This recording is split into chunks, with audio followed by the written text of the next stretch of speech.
This is Arcaedon, coming at you with a different video than usual. I'm here with a special guest, the YouTuber Hepodix, but I'll let him introduce himself. Hey guys, how are you doing today? This is Hepodix. People have known me for my variety content on my main channel, but recently I've been super into this game called Pokemon Unite, which I made my own channel for. But yeah, I've been chilling out, having some fun with different video games to come, and throughout my whole life I've been playing games, so we're gonna have some interesting discussion coming up today. Yeah, no problem. Thanks for joining on this collab.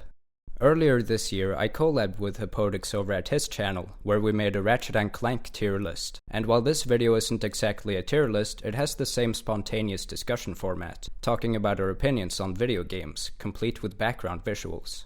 I don't usually do these kinds of videos, as I tend to stick with the script, which I'm doing right now for the intro, so I'll probably mess up a bunch of my sentences as we move past it, but I found this format fun, especially when I can talk to someone and not just myself. Anyways, this video's topic is our picks for our Game of the Year of every year since 1998, and I chose 98 specifically to be the starting point, since I've only played one game from 97 as far as I'm concerned, and I don't even like the two games I played from 96. I was born in 99, so you'd think I'd start with that year instead, but 98 had so many great games that I just couldn't exclude it. I've been thinking of doing a video like this for a while, but thought it would be a great idea to take advantage of it now, since I needed an idea for a Hepodix collab on my channel, and I thought it would be interesting to get someone else's perspective on this topic. Yeah, and I definitely appreciate that you wanted to do this two-part collab thing going on, and it was a fun ride with the Ratchet & Clank tier list as well. Indeed.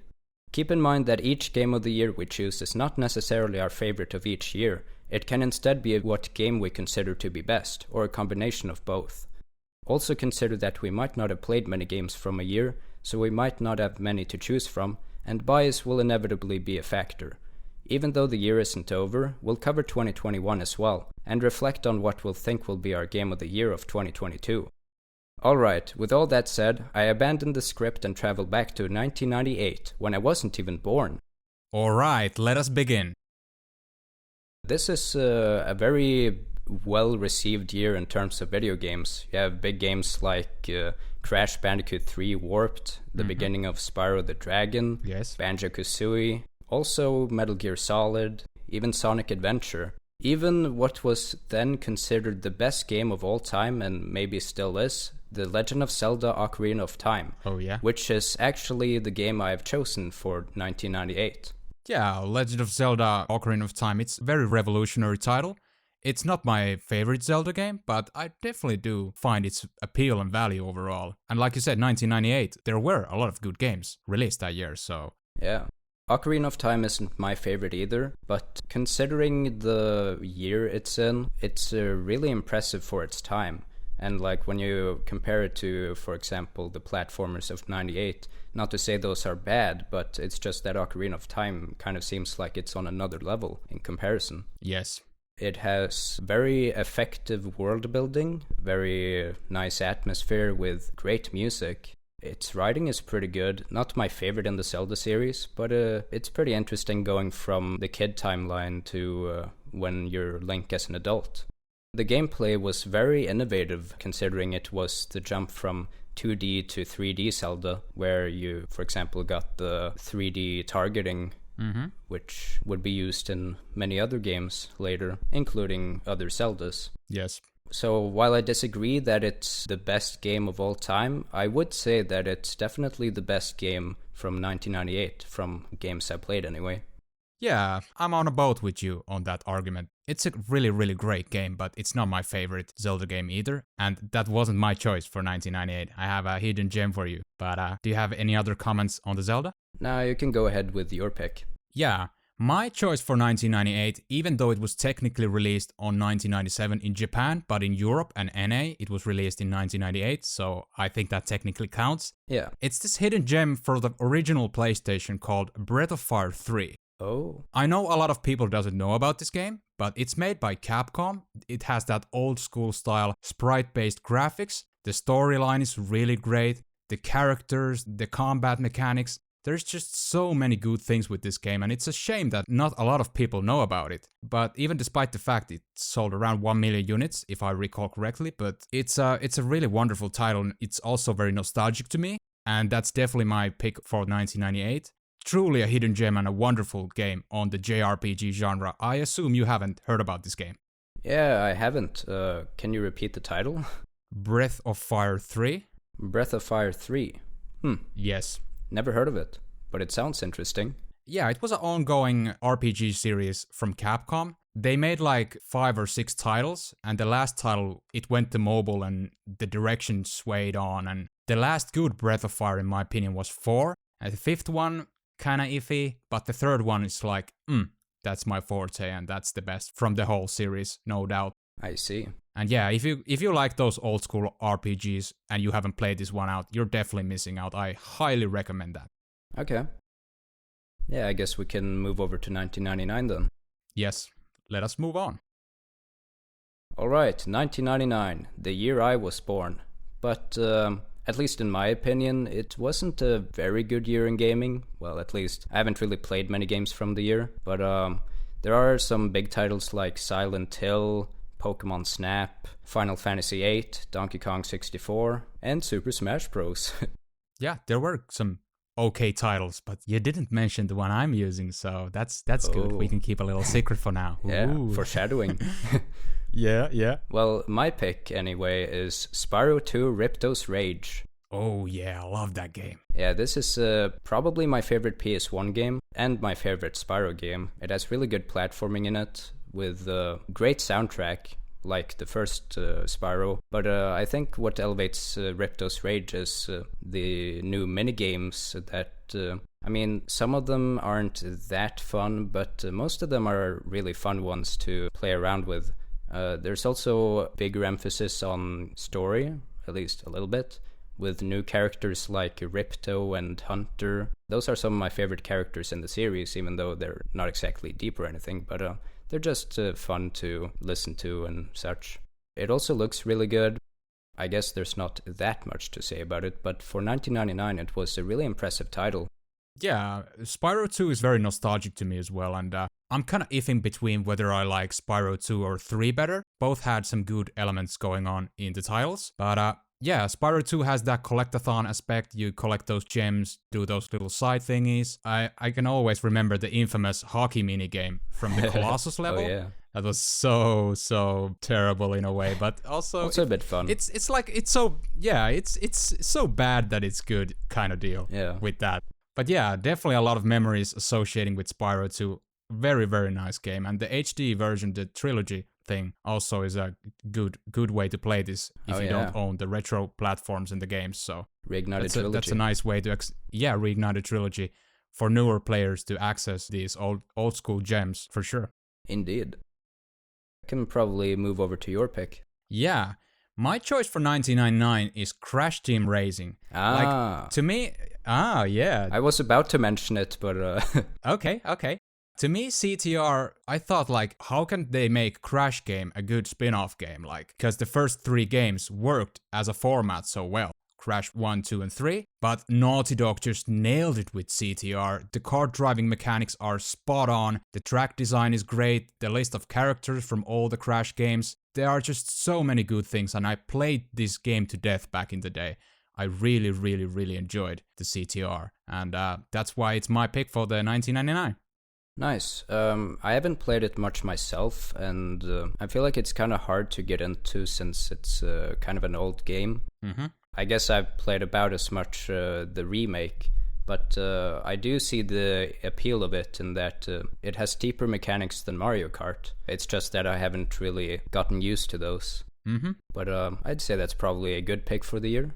Yeah, it has similar mechanics akin to Mario Kart series, but it's still different enough to stand out on its own, and that's why I find it really satisfying that they just didn't copy-paste, oh, Mario is doing this, we just copy it. Yeah, similar elements, but still different on its own right.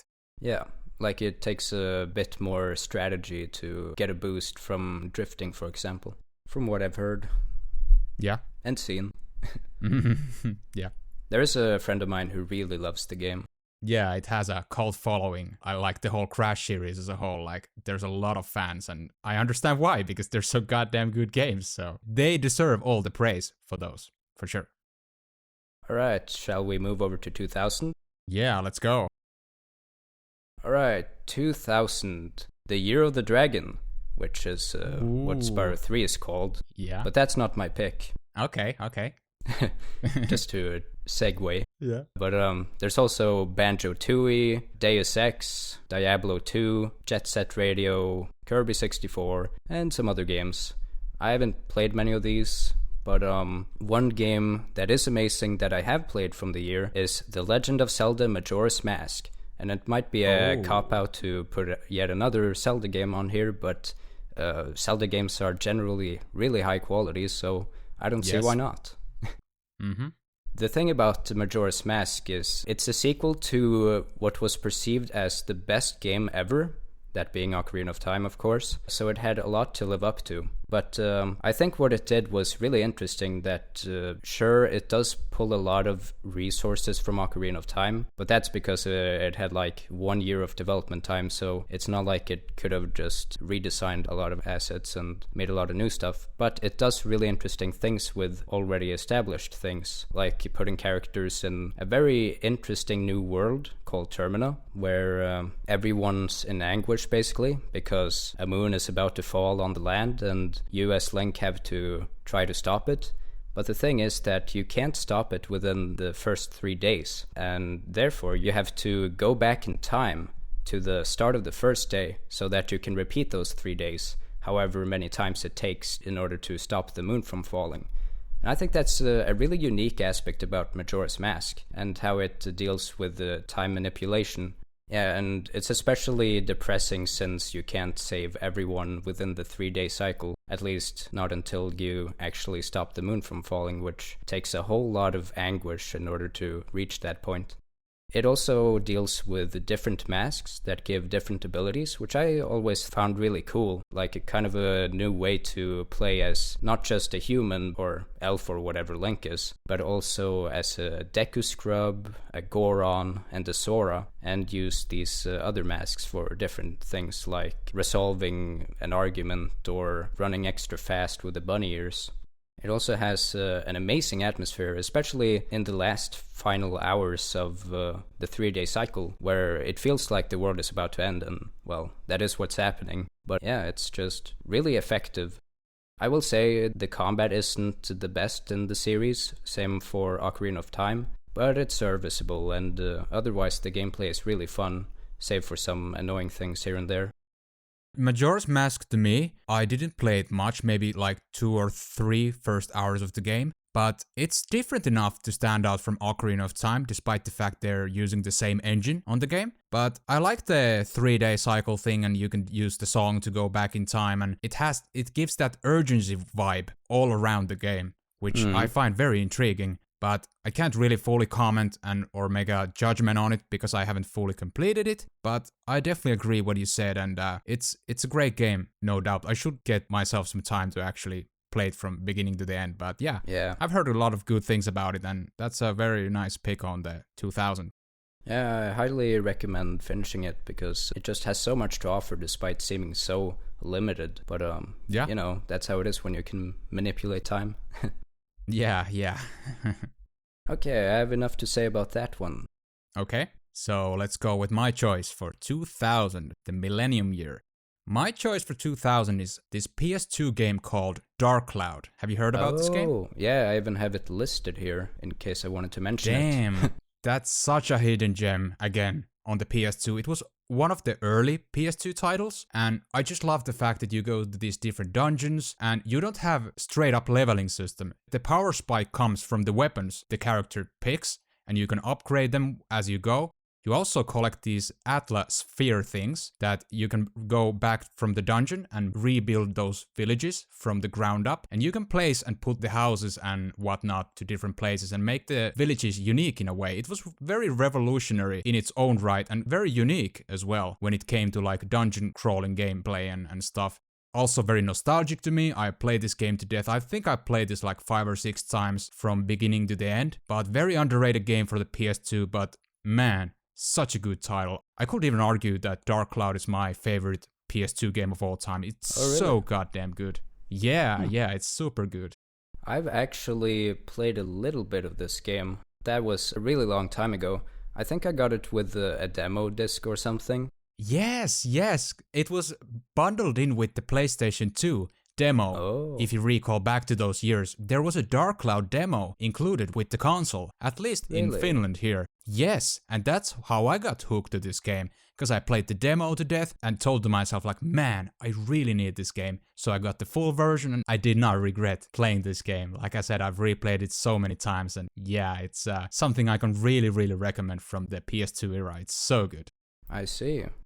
So I was always wondering about the game. Like I had played it long ago, and then I never really knew what it was called. So I always had memories of it, but couldn't figure out its name until like maybe recently, some years ago, when I was like, "Oh, this looks like that game I played back then."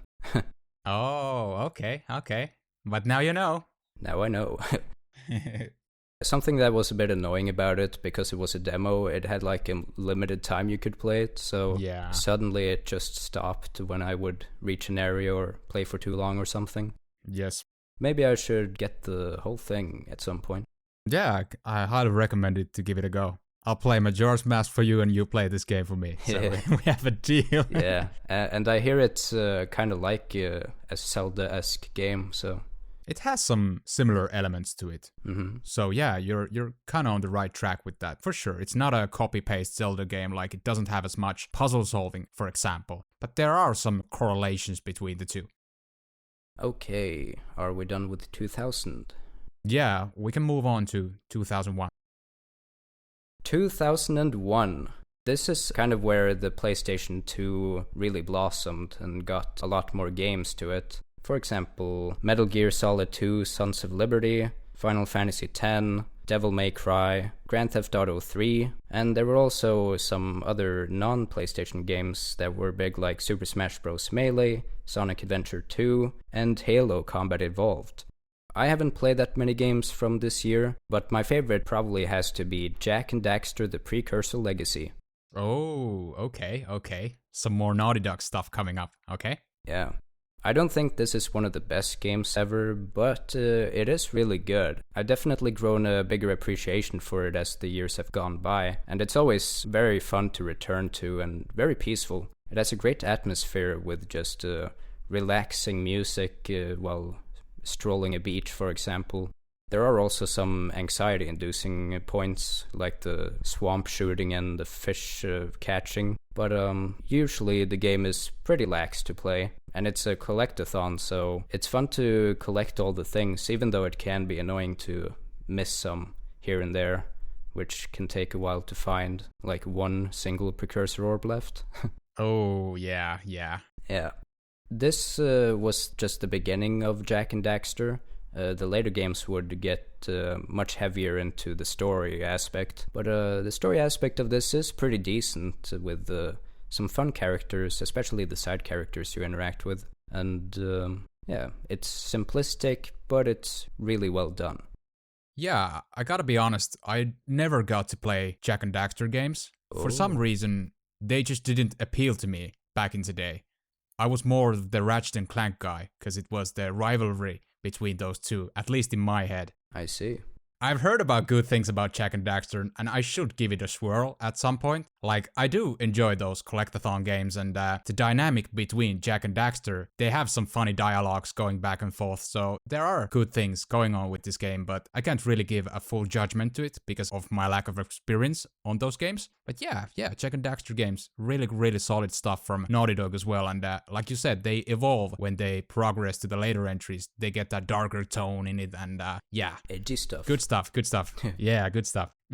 I do think Ratchet and Clank is much better, but Jak and Daxter is still really good. So yeah, it's a good one. Mm-hmm. You mentioned already my 2001 pick. You want to guess from the list you had? Halo 1? Wrong answer. The correct was Melee?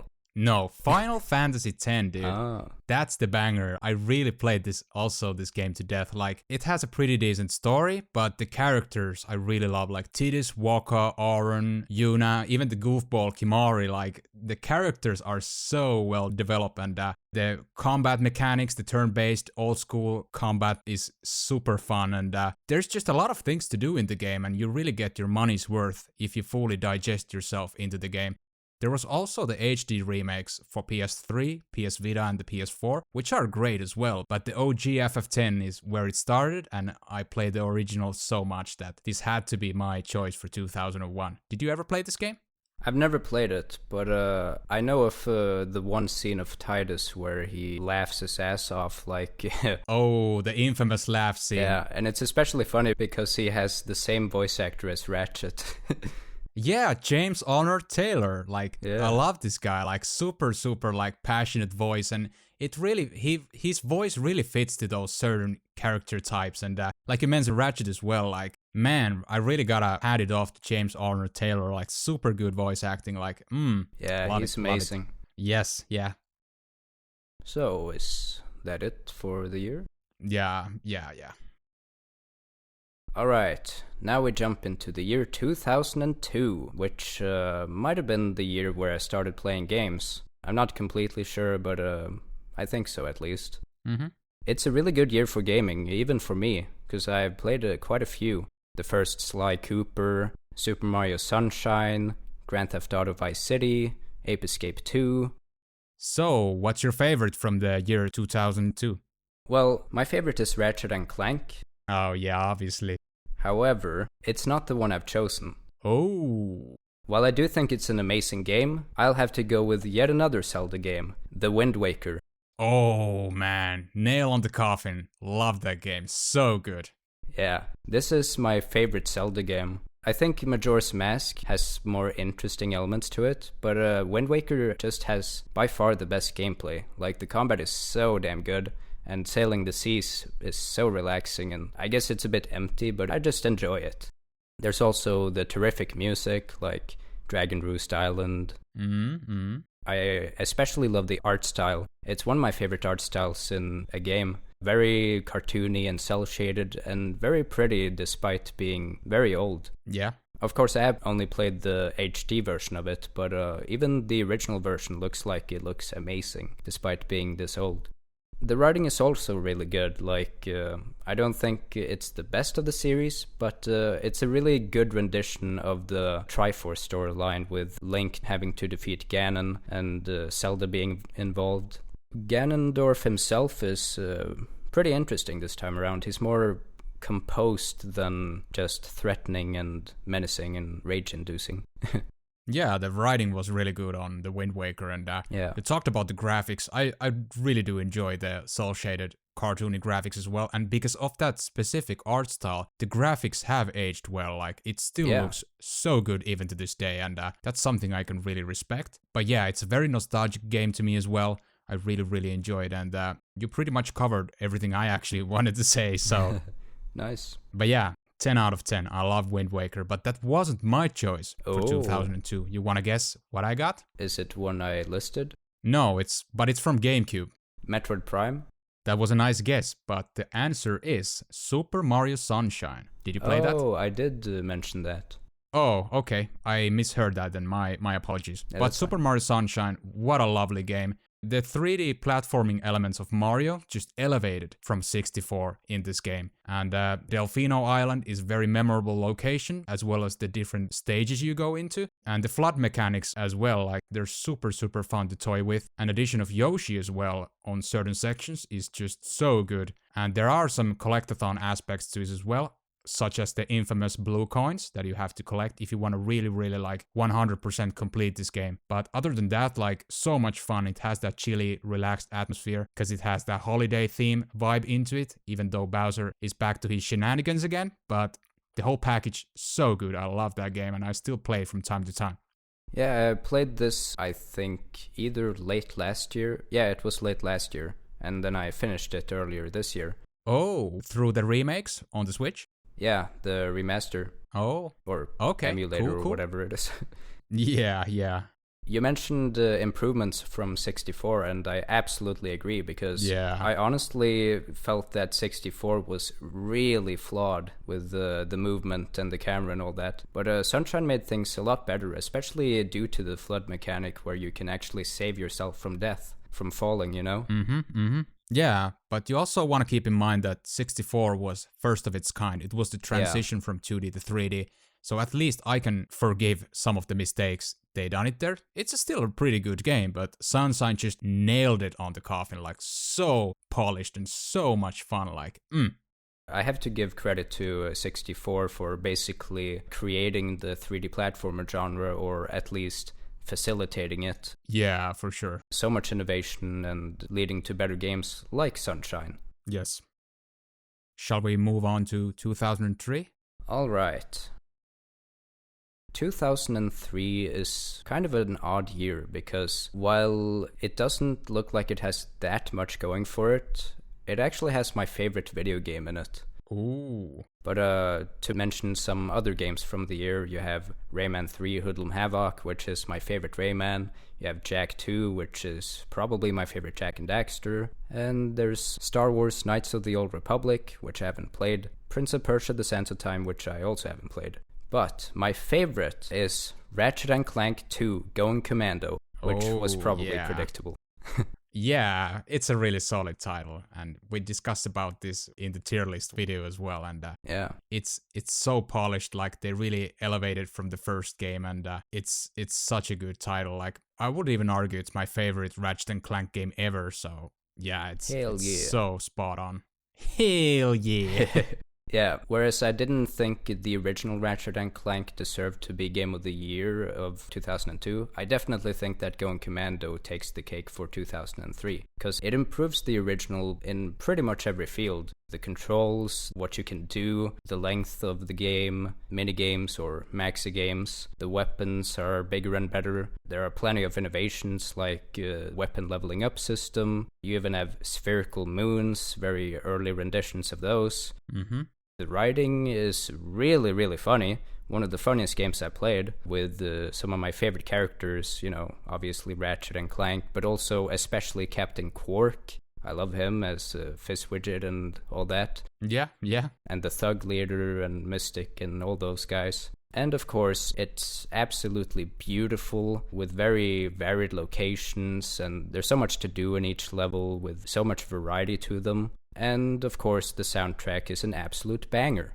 Yeah, the music is so good. It keeps the momentum going, and it's just lovely. It really sits for the mood. Yeah. And you also have the James Arnold Taylor, as I aforementioned. Indeed. The same voice actor that was for Titus, so yeah. Yeah, and he actually replaced Mikey Kelly, who voiced Ratchet in the first game. Oh yeah, that's true. And I think Mikey Kelly did a really good job too, but James Arnold Taylor was definitely a great pick as well. Yeah, both were pretty good when it comes to the Ratchet voice acting. But if I had to choose, I have to go with James Arnold Taylor. Yeah, he definitely fits the newer Ratchet personality better. Yeah, true. Before moving on to your pick, I also have to say that Going Commando has some of the best bonuses ever, especially the Insomniac Museum, which just gives you all the details of behind the scenes, not only for that game, but also the original Ratchet & Clank. So I highly appreciated that addition as well. Yeah, it was a nice little bonus. Despite giving the time restraints the devs had to get this game out, they just pumped so much content to this game, and they really deserve all the praise and the fans and everything that comes to it. So hell yeah. I agree on with this. Hell yeah. Alright, what's your pick? I kind of knew that you are going to choose Ratchet & Clank 2 for 2003, so I took a little different route. Oh. It's a game developed by Finnish developer studio Remedy Entertainment. It's the sequel to Max Payne. It's Max Payne 2, The Fall of Max Payne. Have you played this game, or have you heard about this? I've heard about it, but I haven't played it. Yeah, it's a third-person shooter game that has a very, very dark and sinister tone into it, and it also features that bullet time mechanic when you go to these gunfight encounters, and it's just so much fun to bang those bad guys and over and over and over, and the storyline is very good as well. Like, it just keeps on your toes, and you want to go and see the next chapter and what's gonna happen to Max, and it introduces this other playable character, Mona, as well, and the dynamic between these two is just excellent. Like, I gotta hand it to my country, Finland, but they really, really nailed this game. Like, it's even respected even to this day. And when the years passed, Rockstar Games actually bought the licensing for Max Payne, and they made the third game, which was also pretty good. But Max Payne 2, to me, I think it's the best in the series, and I still hold it beloved even to this day. Super good game. I see you took the opportunity to represent your country. Very nice. Of course I had to, and I had the perfect, yeah. I haven't really played many Norwegian games, so I can't really say much about them. Oh, okay. Norway doesn't have much games anyway. It's more so like Denmark and Sweden, and I guess Finland. Yeah, okay. I haven't heard about any Norwegian games, so I can't even relate on that stance, but okay, it's good to know. Interesting. How much pain do you get in the game? A lot of pain. You can really feel that. Max pain? Max. Yeah. That's a nice pun, by the way. Thanks. But yeah, Max is really deep on his toes, man. Like I said, it's very dark and sinister, the tone of the game, and it gets really, really dark, and that's why I like it. And oh damn, you just want to help get Max out of the situations he's thrown at, and if you haven't played this game, and you want something dark, but also nice arcade style third-person shooter action going on, you can't go wrong by playing any of the Max Payne games, but especially the second game, I think is just really, really good. I see. Okay, 2004, if we're ready for that. Yeah, we can move on. Alright, the year 2004. This is an amazing year for gaming. Kind of like 2002, I've also played quite a few games here, like Pokemon Emerald, Jak 3. Actually, when I look at the list, most of the games I've played here, I haven't played for a long time, so... But there's also Gran Turismo 4, Half-Life 2, Metal Gear Solid 3 Snake Eater, and others I haven't played at all, like Grand Theft Auto San Andreas, Halo 2, and World of Warcraft. Yeah. Okay, so my favorite is, of course, Ratchet & Clank 3 Up Your Arsenal, but just like 2002, I'm not picking a Ratchet & Clank game. Instead, I have chosen Sly 2 Band of Thieves. Oh, okay, interesting. I actually recently played through this again because I have a video game related subject in my school right now. Mm-hmm. And I chose to write about Sly 2 for an assignment about how a game combines gameplay and aesthetics. And Sly 2 does a really good job at that, like combining the audio and the visuals to show you how to play the game, like when you're sneaking up on someone and the footsteps are highlighted, and then you come to a position where the music just stops and the sound effects stop. And that's when you know, oh, this is the danger zone. But you can also pickpocket in that zone. But that's a very specific example. I more so love the game for the beautiful atmosphere. Again, it has cel shading. I don't think it aged as good as the Wind Waker. But considering the look of it and how they used it, it's still really good, even though it might not be as pretty per se. There's also some great music. I love the jazz tunes, especially in Paris.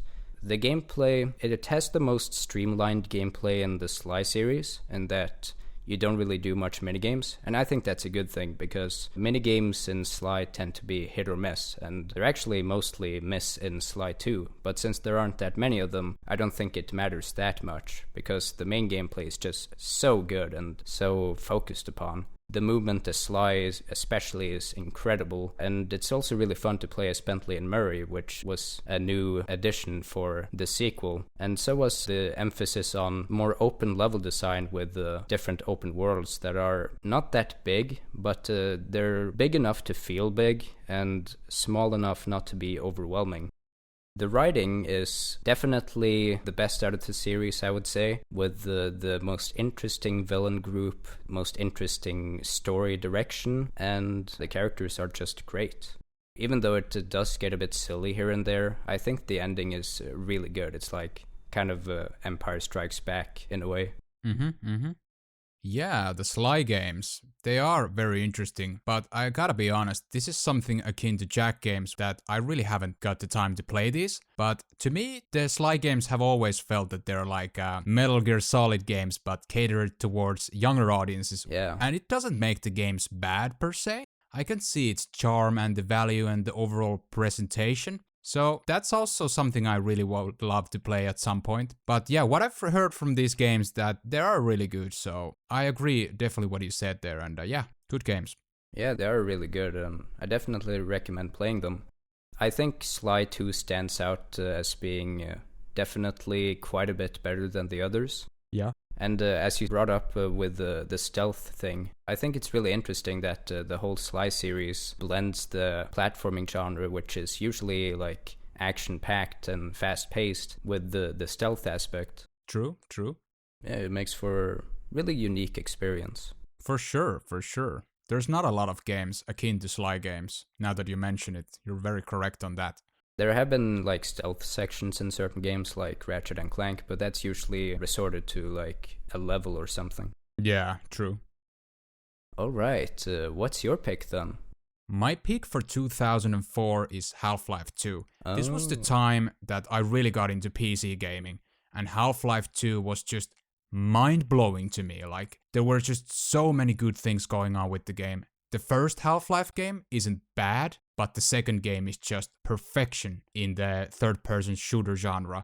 The characters, Gordon Freeman, Alex, etc., like, really, really memorable. Also, the level designs, you go back and forth trying to fight against Black Mesa is just super, super nice. And the overall package, like, even to this day, I replayed this game like a couple years prior, and it still very holds up today. Like, the physics mechanics and the overall gameplay of it, it's just very, very well polished. And the Source engine that the game uses also spawned other good games like Counter-Strike Source, which I know a lot of people don't like, but I did enjoy it, and Day of Defeat Source and those other games. But Half-Life 2, man, like, that's definitely my pick for 2004. So many good things about it. This is one of the games that I had played a little bit of. This was a while ago. I got it with the orange box, which includes Portal and Team Fortress 2 and such. Oh yeah? Oh yeah? I have it as well. Ah, cool. I don't really remember much from it, but I have heard that it's an amazing game, and like... It is. You should play it. In the run for Game of the Year for 2004, alongside, say, San Andreas, for example. Yeah. So maybe I'll get back to that at some point. Yeah, you should definitely try it when you get the chance to play it, but it's one of the best FPS games ever, so I'm not saying these words lightly, but it's really, really banger if you like shooter games as a whole. Damn. Damn. Damn, son, where'd you find this? Yeah. Shall we move on to 2005? Yes, sir. Okay, 2005. Maybe not as impressive going from the pretty crazy year that was 2004. Yeah, I agree. But it does have some big ones here and there, like Shadow of the Colossus, Star Wars Battlefront 2, God of War, and Psychonauts. Also Sly 3 Honor Among Thieves, which isn't my favorite Sly, but my pick is Ratchet Deadlocked. Oh yeah, the one with the gladiator stuff. Yeah. Oh yeah, I heard a lot of good things about it, and I played a bit of it. But yeah, it's a very solid title from what I've heard, despite the fact that they excluded the exploration part of the first 3 games, and it more focuses on the arena-style gameplay. But still seems to be a pretty solid game. Unlike Going Commando, for example, I don't really consider this to be a Game of the Year title. I didn't give Game of the Year to the original and Up Your Arsenal after all. So this might seem like a really biased pick, but I don't really have many options to choose from, and I think Ratchet Deadlocked is the best out of the options I have, so I went with that. Yeah, that makes sense. That's not to say it's bad, though. It's actually really, really good. It's great. Mm-hmm. While it lacks the exploration factor that many other great RNC games have, I think the emphasis on combat, it was kind of beneficial for the game that it is, because the combat was the best, in my opinion, up until that point. Unlike, say, Jack X Combat Racing, which was a spin-off, but instead of being like more of the main gameplay in Jak and Daxter, it went with racing. Whereas I feel Ratchet Deadlocked took it a bit closer to home, which made it better because of it. It has a really good style, really awesome style with dark and gritty levels and subject matter, in addition to just an absolute banger of a soundtrack, which you'd expect from the early RNC games. And the writing, while not some of my favorite, still has the great comedy that I love from the series, and a pretty good story despite being a bit flawed, but I still really like it, and I love the game overall. Yeah, despite it being a little different from the mainline series game, it has a lot of good things in it, and I should try put some more time into that as well, once I get the opportunity to do so, but yeah, it's a great title. My pick for 2005. This was a trickier one for me to pick, because I honestly think that 2003 and 2004 were better years overall for video games. So this is more of a niche pick for me, but my choice is Resident Evil 4. Oh, that's niche? It's in my head niche because I'm not a hyper Resident Evil fan myself, but the fourth game stands out to me the most from the series. It's definitely popular, so don't get the niche in a wrong context. Resident Evil 4 has that survival horror thing going on, and the atmosphere is really great too. Like, it has that spookiness in it, and those jump scares here and there, and the storyline is also pretty good. And you gotta remember also the infamous guy, "What are you buying?" You know, pulling the coat and selling you stuff. That's those things that I remember from this game. But yeah, might be my favorite Resident Evil game. I have some memories associated with, not super nostalgic, but overall it felt really enjoyable to me as a whole. I have never played a Resident Evil game, actually. Oh, okay. So I can't really comment. Okay, that's completely fine. But I hear that Resident Evil 4 is the best in the series, at least from a lot of people. Yeah, a lot of people agree with this opinion. A lot of people also liked 7th entry, because they went actually back to the roots. Because 5th and the 6th game, they took the tone to more of the action thing, which didn't suit well for Resident Evil as a series. But yeah, a lot of people liked the 4th entry, and it's my favorite as well. It was also maybe the game that got the most Game of the Years in 2005. Yeah, could be. Very possible. I don't have the facts lined up here on my screen, so I'm not sure, but it could be. I also hear that Resident Evil 2 is really good, at least the remake. Yeah, the original trilogy is also really praised, even despite especially the first game being very primitive, but they have still some cult following to those games as well from the fans. So, shall we move on to 2006? Yeah, let's do that. Alright. Okay, 2006. This year doesn't seem all that big in terms of games either, but it does have The Legend of Zelda Twilight Princess, The Elder Scrolls 4, Oblivion, Okami, Gears of War, Final Fantasy XII. It even had Wii Sports. However, I'm not going with that game. Okay. That game gets a little boring after a while. For 2006, it was kind of hard to choose because, well, I don't really have a game that I consider Game of the Year status, but I went with Lego Star Wars 2, the original trilogy. Oh, okay. I never got to play those games, but I've heard a lot of good things about them, like they have that collectathon thing going on. And, Yeah, they're really fun. I feel like this game is kind of obsolete when you have Lego Star Wars The Complete Saga, because it combines both that one and the predecessor, which is all the 6 episodes of Star Wars. But it's still great for what it is, of course. Really fun gameplay. I love playing as a Jedi, for example, or a Sith, using the Force in very comedic ways at that. And it's also fun to be, for example, a stormtrooper and being able to shoot. Something that's really charming about them is their cutscenes and how they parody the Star Wars cutscenes, giving some gags without voice acting, by the way, which is really charming. Okay. In that they just, they're kind of bumbling instead of saying direct lines, which I think was kind of a downside to newer Lego games when they implemented voice acting. It's a bit weird and it's not as comedic, whereas these older Lego games have a lot of charm and personality to them. And they look pretty good despite only being Lego graphics. Plus you get the amazing soundtracks from the Star Wars movies, so that's always a plus. Yeah, okay. I think I mentioned already that I haven't really played the Lego games, but I can see their value, especially with the younger demographic. But in all honesty, I can't really comment on these games other than that what I've heard from you now and from the reviews and stuff, that they have their appeal and they seem to be pretty fun games. That's fair. Yeah, that's my 2 cents on the game itself. Yeah. Okay, what is your pick?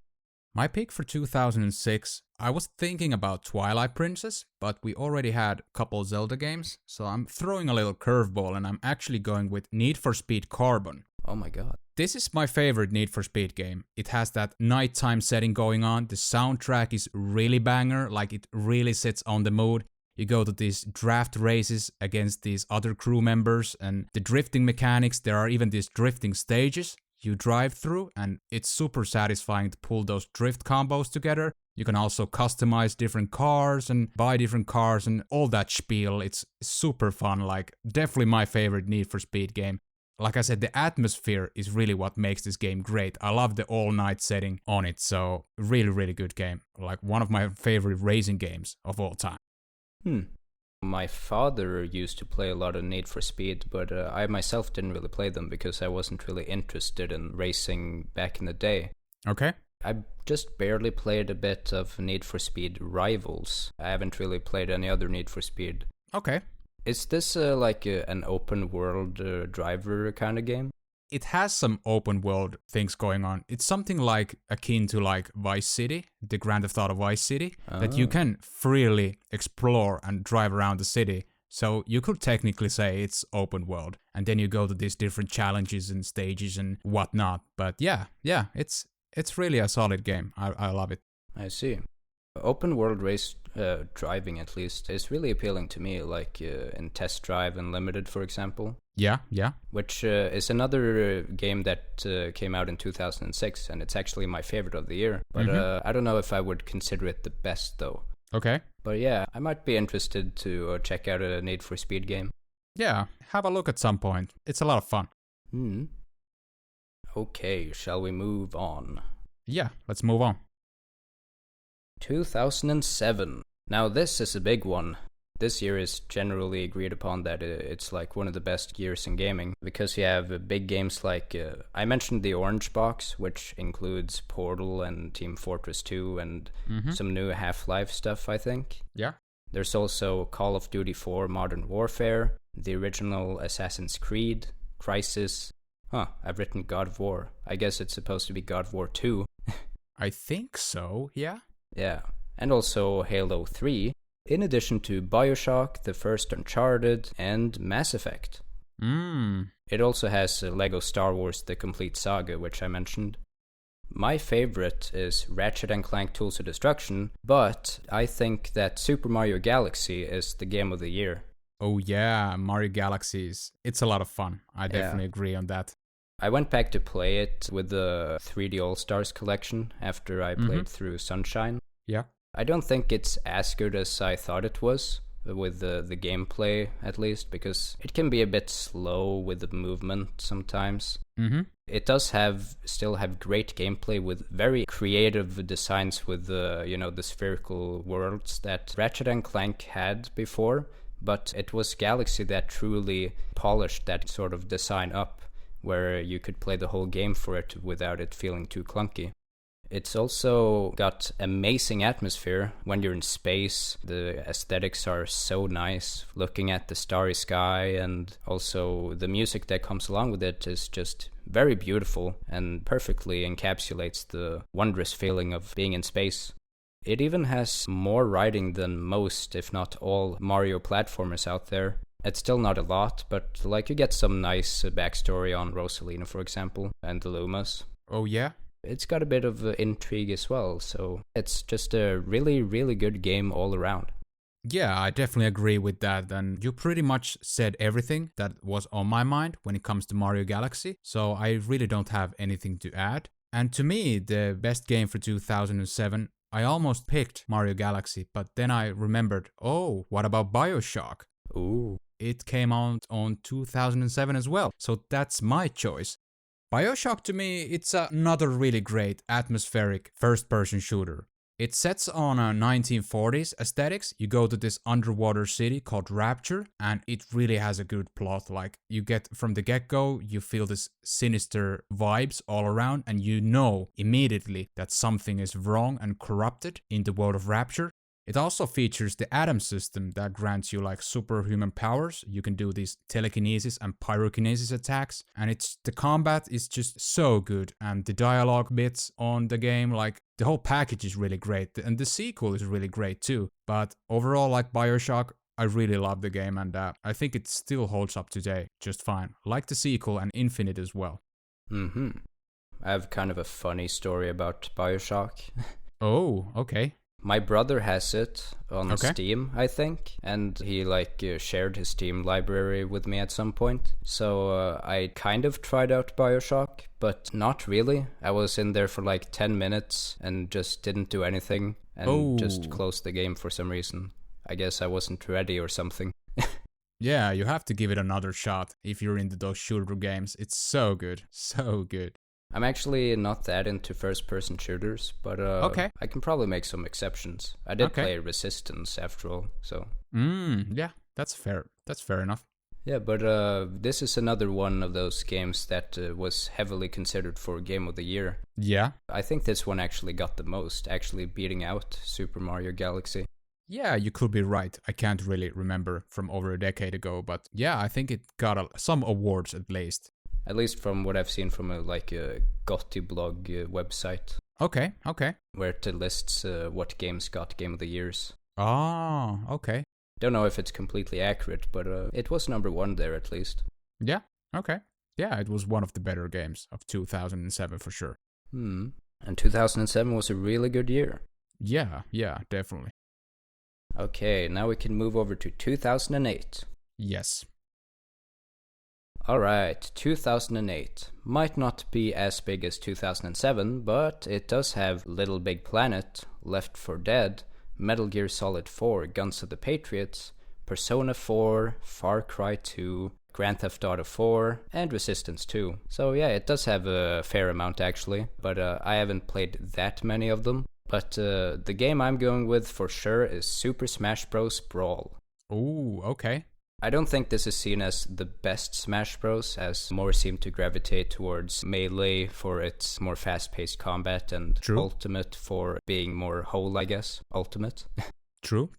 What I love about Brawl, it was the first Smash Bros game I played, and even though the combat is a bit slow and tripping kind of sucks, it's still a lot of fun. I think it has definitely the best single-player content in the series. That's true. You get, of course, Subspace Emissary, the story mode. Yeah, which that was good. So much fun and such an ambitious undertaking that sadly never happened again, at least not quite like that, where you had lots of awesome cutscenes where the Nintendo characters would interact with each other. Yeah, well, the Smash Ultimate had a campaign of sorts. Yeah, it did. But it didn't feel the same way as the Subspace Emissary in Brawl. Yeah. But you're right on that. I'll get you what you're trying to say. So. Yeah. I don't know if I'd say it looks the best out of the Smash games, but it has a certain grittiness to it, I guess, that I really like, where the character models seem a bit more realistic, whereas the later Smash games, they would look a bit more clean and cartoony, which isn't bad, but I think I prefer the Brawl look. Okay. There's also, I think the characters had better voice acting. Fox, for example, would sound like Scrappy-Doo in the next Smash, which was a bit weird. Yeah, just a lot of cool voices. And I love the newcomers, Toon Link and Meta Knight especially. Those are two of my favorite characters to fight as in Smash, especially in Brawl. The game also has a super impressive soundtrack with lots of awesome themes, and the remixes in Brawl I think are probably the best, because other games will have some really good remixes, but also some not so good ones, whereas Brawl is mostly just quality throughout. And I love the main theme and its leitmotifs and whatnot. Yeah, you already pretty much covered up everything I thought about Smash Brawl, the infamous tripping mechanics and so on and so forth. I think Brawl is an okay game, but it's not the best in the Smash series. I'd rather play Ultimate or even Melee because of the actual combat mechanics and how they have been executed. But Brawl as a game, especially from its single game perspective, is definitely really good, so... Yeah. I'm not surprised you're going with this pick. And I have a Nintendo game for 2008 as well. You wanna guess? 2008. You didn't mention it, which was kind of surprising to me actually. Huh. Well, I don't have a guess. It's a Mario game. Oh? Really? Yeah, Mario Kart Wii? Huh. Okay. Yeah, it's from 2008. Used to play Mario Kart Wii a lot back in the day. Also the Double Dash for the GameCube. But Mario Kart Wii was sort of revolutionary in a way that it was the first Mario Kart game that you can play online with other players. And I found that really intriguing back in the day that, wow, you can actually play against other people. And oh my god. it was oh my god. Not just like myself. Internet is coming. Yeah, internet coming to console gaming. And that was super awesome. And the networking was surprisingly good, even for this game, even despite the fact some other Nintendo games have that infamous internet issues going on. Yeah, But like MKWii was really, really solid when it comes to that. The different characters, the different stages, it's a very solid package. I really love it. And you gotta hand it to the bike mechanics as well. You were able to steer in the straight lines, you were able to go faster, and the Funky Kong character was like the meta pick for this game because he was so fast and you took the bike with it and you just pummeled across those maps and it was so much fun. And I still love the game even to this day. Like, super fun. I played like 2 Mario Karts in my lifetime. One of them was on the DS and the other one is 8. So I haven't really played Mario Kart on the Wii, but Mario Kart in general is really fun, so yeah. Sure thing. And about the internet troubles, I'm pretty sure Brawl also had a lot of troubles with online. Ooh, I betcha. I never played it online, but I've heard some horror stories. You didn't miss anything if you didn't play it online. And Smash games in general, they just work better in offline setting. Yeah. Especially when you go to those hardcore settings and play in a very high competitive level. Always the response times are the best in offline mode, so that's the way to go. Indeed. Okay, we can move over to 2009. Yeah, let's go. 2009. Okay, so I don't think this was one of the biggest years either, but again, it does have some really big ones like Batman Arkham Asylum, Bayonetta, Borderlands, Demon Souls. There's also Killzone 2 I think, yeah, and Assassin's Creed 2, and Infamous. The truly big one for this year was definitely Uncharted 2 Among Thieves, which is definitely an amazing game. But I think that Ratchet & Clank A Crack in Time definitely deserves the Game of the Year title for 2009.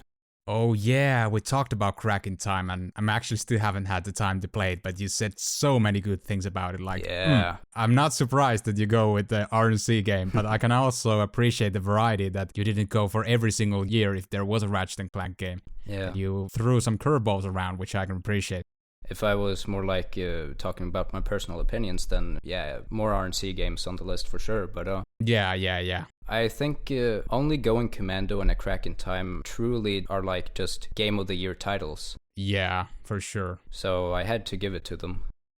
You've already heard me talk so much about this, but I'll say some more. I absolutely love the gameplay in A Crack in Time. It has the unique thing where Ratchet and Clank are actually separated. And you think that would be a bad thing, or not as good thing like in Ratchet Deadlocked. But Ratchet by himself is the best he's ever been, because you get the hover boots that kind of function like Clank, given that you can hover with them. Mm-hmm. And you can also speed with them, which is so much fun. Kind of like a Sonic game, I guess. Yeah. Clank's gameplay is the best it has ever been as well, with really interesting time manipulation gameplay and some of the coolest puzzles I've seen. There's also the space gameplay.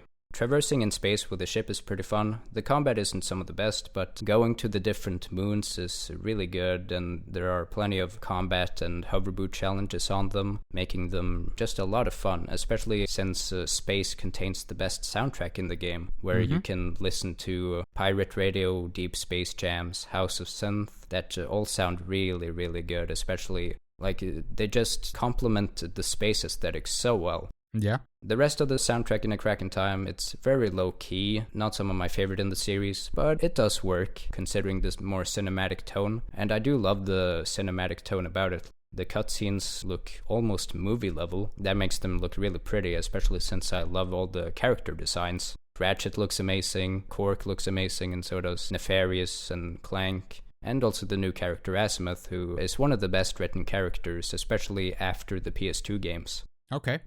on topic of the writing, it does have some inconsistencies with the whole time stuff, but I just love the story. It has so many satisfying moments as an RNC fan with very emotional beats that just always tug on my heartstrings, especially the ending. Okay. So yeah, that's my tangent about that game. Yeah, you were pretty throughout with your statement, so I feel like I have nothing to add to that, since you're more of the RNC fan anyways. But I've heard good things about the game, and yeah. Yeah, it's my second favorite game. Yeah. My choice for 2009, if some people from my channel are the OG subscribers and remember that, it's League of Legends. This game really blew out things out of the water, especially with the MOBA genre. This and Dota 2 were the big boys in the MOBA genre, and my choice from those two was League of Legends. My history, I played over 10,000 games of League, and throughout the years, my interest started to wane because my friends quit the game, and I just didn't find the same passion I did for the first 3 or 4 seasons of League. But I still play it from time to time. It's a lot of fun if you have friends to play with. And the complexity and the overall design of the game is still pretty good. And there's a lot of variety, like I think there's like over 140 champions you can choose from. So it has a lot of complexity going on with it. And like I said, it's still pretty good. But my interest has just gone towards other video games, which you are going to hear later in this video. But League, still my game for 2009. It's pretty solid overall.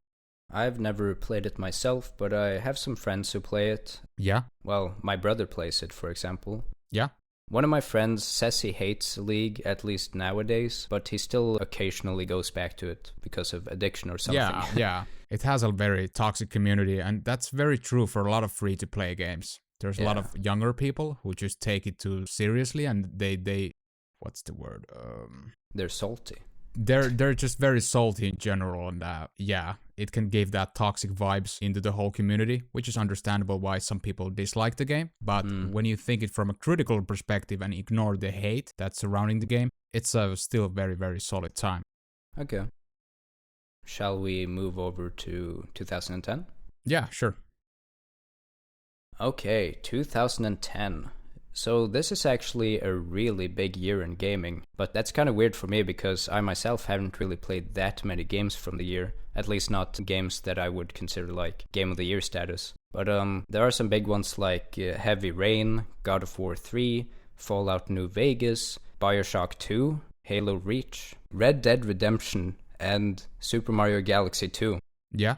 I think my favorite from the year is Pokemon Black, which is probably my favorite Pokemon game because I've spent the longest in it. Yeah. But my Game of the Year pick, which is actually the most recent game I played as in terms of new game that I played, and that is Mass Effect 2. Ooh, okay. Yeah. This one, I gotta be honest and say that the gameplay isn't some of my favorite, because while it's definitely improved over the original with more fun shooting mechanics and just better side content, it's just a bit standard for me, a bit repetitive, especially since I spent like 70 hours in it. Yeah. But otherwise, of course, the main selling point of it is the writing. It has lots of world building, very great world building with plenty of cool and interesting explanations for how things work in regards to the Mass Effect universe and the mass relays and whatever. I actually thought the story was more compelling in the first Mass Effect because it's more focused on the story. Yeah. But the story was still pretty good in Mass Effect 2. It was just a bit more self-contained, I guess, and not as ambitious. But what's really special about Mass Effect 2 is its cast. It has an absolutely fantastic cast of characters because unlike in the original where you have like 6 crew members, in this one you have double the amount, 12. And each of them are given their own missions so that they're given their own unique personalities and are very fleshed out. It especially helps since you can talk to them on the Normandy ship and they change up their dialogue as you progress through the game. And yeah, just many various personalities that I really liked, especially Mordin, Garrus, and Thane. And the atmosphere of the game is also top-notch with an amazing soundtrack and really awesome visuals. I immediately noticed going from Mass Effect 1 to 2 that the presentation is so much more explosive, especially the way the game starts. And the way the game ends is also really balls to the wall. Definitely my favorite mission in the whole, well, from what I played of Mass Effect so far. I haven't gotten into the third yet, but for now, that one was really cool. Yeah, Mass Effect games. Those are games that I never played, but my brother told me several times that I should, but I still haven't. I gotta be honest. But I've heard good things about them, and the presentation, the overall thing seems to be pretty nice. So I can agree with you that, but I don't really have much to comment because I never played those games. But yeah, they seem pretty nice. If you want to play the trilogy, then I highly recommend the Mass Effect Legendary Edition. That's the one I got. Okay. As it includes, like, I think it was 40 DLC, which is a lot. Damn. So it basically has it all, and since the games are so connected, it's just the best way to play them, I think. Okay. Yeah, that's another thing about Mass Effect that I love, is that not only is the writing super ambitious, you have to make a bunch of choices that lead to different outcomes, not just within one game, but all the games. It's like, whoa, a whole interconnected web of different things that can happen, and playing it once is like not the only way to play it. You'd have to play through it many times in order to see the full scope of what the trilogy has to offer. Yeah, I completely understand that it has that continuation going on, that you can't just first boot up the third game. You have to go them in order to get the full experience. Yeah. Okay, what about your pick?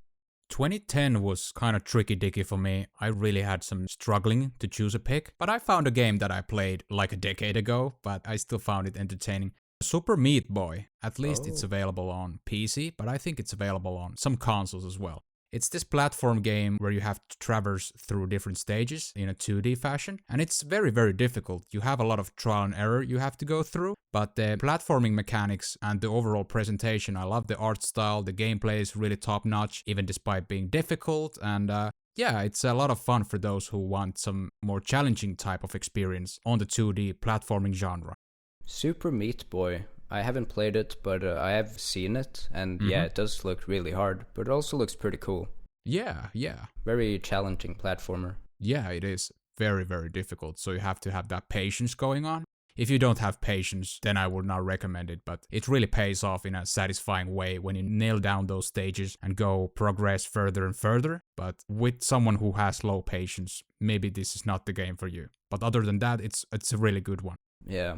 A game I was kind of like that about is Crash 4, which is a much later game, but I was kind of impatient with it because it constantly kicked my ass. Ooh, okay. But the beauty about it was that when I had finished it, I could redo the whole game pretty well. So yeah, I guess it's like a game where if you master it, it becomes like super fun. Yeah. A lot of trial and error games seems to have that same kind of emphasis towards them. Yeah. That they seem really difficult, but once you get the flow going and you actually get to know the mechanics better, they can be really, really fun. Yeah. Shall we move over to 2011 then? Yeah, sure. 2011 was pretty huge as well, having, for instance, Portal 2, Infamous 2, Uncharted 3, Rayman Origins, Resistance 3, Dark Souls, Skyrim, Little Big Planet 2, Batman Arkham City, etc. Yeah. Many big ones. I had considered choosing either Portal 2 or Infamous 2, but then, okay, it's kind of a weird thing. The game I've chosen is one that the beta version was released in 2009, but it's supposedly released fully in 2011, so therefore I'll count it, especially since I have a later game that had a beta before the year it was actually released in. Okay. That game, can you guess it? Not really. You have to tell me. My game of the year for 2011 is Minecraft. Ooh, oh yeah. It's over a decade that game came out as well. Like, time really flies nowadays. Damn. I know, right? Yeah. I actually played this before the full version came out, I think. At least my brother did. Okay. In either 2010 or early 2011.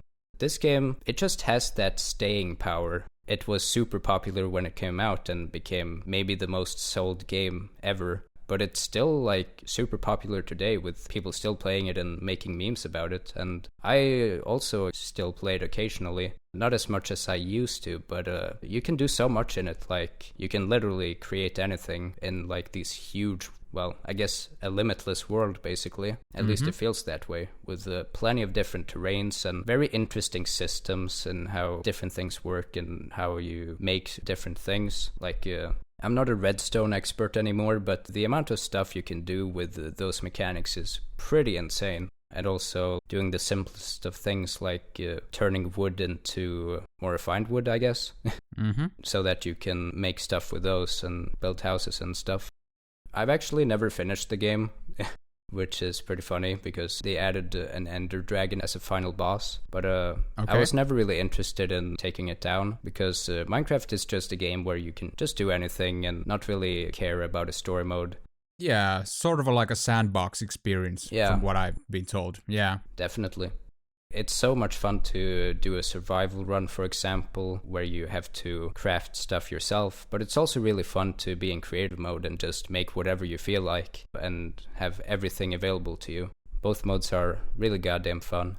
Yeah, the creative tools of Minecraft really enables your imagination go wild when you can create so many cool stuff. And Minecraft, to me, I honestly never played much of it, and it's insane for me to think about that even a decade later, this game is still insanely popular. Yeah. It's hard for me to fathom because I can't relate. Maybe if I was 10 years younger than I currently am, then I think it would have bigger appeal to me. If I was the correct age group at the time when this game came out. And I'm not saying like old people can't enjoy Minecraft, that's complete bullcrap, but it just never picked on with me. But yeah, I've heard a lot of good things about it and still people tend to enjoy the game and it's a very solid package nonetheless. Yeah, that's fair. Not everyone will be into it, of course. But like, I'm not a big PC gamer at all. But Minecraft is like one of the only PC games that I've truly spent a lot of time into. Yeah. Played a lot during my childhood. Alongside Spore, for example. Yeah. Yeah, really fun games. There's something charming about the very simplistic graphics of it. Like, it looks like a very old game because of very low-res textures. But because, so the visuals are minimalistic, but the graphics are really good, which makes it look pretty clean despite the very minimalistic style. And the soundtrack, as memed as it is pretty good as well. Yeah. I can see its appeal, and even the graphics, like, I don't mind the blocky pixel art-ish style graphics on Minecraft. The good thing about those graphics is that it can run on even bad hardware. Like, you can run on this game on so many platforms and it still runs well. And it's a good example of a game that graphics aren't everything in video games. As long as you have a solid gameplay, graphics to me is a secondary bonus. Yeah. Okay, I think I've talked enough about that. Okay, so my choice for 2011. It's obviously not Minecraft. I can already hear some boos in the crowd. Boo. My actual choice for 2011 is Super Mario 3D Land for the 3DS. Oh. I found this game very interesting. It was just a very appealing game to me, and I really loved the return of the Tanuki suit, for example, and the whole 3D platforming thing. It's very well adapted for the 3DS. The level designs were great, and the power-ups, like I mentioned, the Tanuki suit, and the overall experience of the Mario thing on the go with the handheld 3DS. It's just a really solid game, and I think it's a bit underappreciated, so that's one of the reasons I also wanted to mention this game. So I had a lot of fun with this game, and I still do occasionally, but yeah, it's a very solid title for the 3DS. I have played a lot of Mario games, but I haven't actually played that one. Okay. But it looks interesting, the way it kind of blends the 3D and the 2D. Yeah, that's true. Yeah, and it looks fun. It is a Mario game after all, and those tend to be really fun. Yeah. Ready to move on? Okay, 2012. This is an interesting year. While it doesn't look like a bad one per se, it has a lot of big games actually, like XCOM, The Walking Dead, Far Cry 3, Diablo 3, Crusader Kings 2, Assassin's Creed 3, and Borderlands 2. Yeah. But for me, this is one of the years I kind of have a gripe with, because... So I played Halo 4, which is like the only Halo game I've truly played, but apparently it's not seen as very good compared to the previous ones, and I didn't play it much myself. Okay. I played Journey, which is actually considered Game of the Year by many of 2012, but I myself don't really consider it a Game of the Year candidate. Mm-hmm. There's Ratchet & Clank Full Frontal Assault, which is the worst Ratchet & Clank game Insomniac has made. Ooh. And there's also PlayStation All-Stars Battle Royale, which I found fun, but it is a watered-down Smash clone, so... Yeah, it didn't have the longevity. Yeah, and even though I really like Pokemon Black 2, I don't really consider it a Game of the Year choice, but that's what I have to go with anyway, because I don't really have any other choices. Fair enough. I think I would go with Mass Effect 3 had I finished that by now, but that might be for another time. Okay. For now, it is nice to talk about one Pokemon game at least, and even though Black 2 isn't my favorite, it is a pretty good continuation of the Black series. Well, I don't really remember the writing of it, but I've heard it's pretty good from the general consensus. The gameplay is just as fun as usual, with different Pokemon types and how you find weaknesses by using certain moves, like fire against grass and stuff like that. Yeah, it's like a rock, paper, scissors, but like version 2.0, because there are more factors in it. That specific type works against a specific type, and I find that very intriguing as well. And yeah, Pokemon is on my alley as well. I really love the games. Yeah, it's some pretty engaging gameplay where you have to put some thought into it. Well, you don't have to, but for the optimal experience, like, you can be really crafty. Yeah, for sure, yeah. I really like Gen 5. It has some of my favorite Pokemon like Victini, Zekrom, and Hydreigon, and also Volcarona. Those are some of my favorites. Victini up on my alley as well, love it. Nice. I don't think I got Victini in that game though, but that's besides the point. Yeah. It looks really good for, well, as good as an early Pokemon game can look. At least it doesn't look kind of weird like some of the newer Pokemon games in 3D. But again, it's kind of like with Minecraft, where because of its simplistic art style, it looks pretty good. And it also has some awesome music. Gen 5 has some of the best music in Pokemon, I think. Yeah. I don't really have anything else to say about it. Yeah, the Generation 5 was the time that I wasn't really into Pokemon. The first 3 generations was the nostalgia boom for me, essentially. Then I have years of breaks that I didn't touch the mainline series of Pokemon games. But now coming back in 2021, I've been trying to appreciate the older titles as well, and I've been going to those occasionally. Nice. With games like Pokemon Go, I was able to get to know, for example, the 5th generation. Like Pokemon like Victini. Oh, this is so cute. I really like it. And so on and so forth. And the Black 2 is, it's a more throughout experience. So I think it's still a very solid title. 2012 was kind of tricky for me to pick up a game, but I came up with a decision, and it's another online game on the FPS genre. I want to talk about Counter-Strike Global Offensive, also known as CSGO. You might have heard about this game, right? Yeah, I thought that's the one you were going with when you said online. Oh, okay. Yeah, you nailed on the coffin. Nice.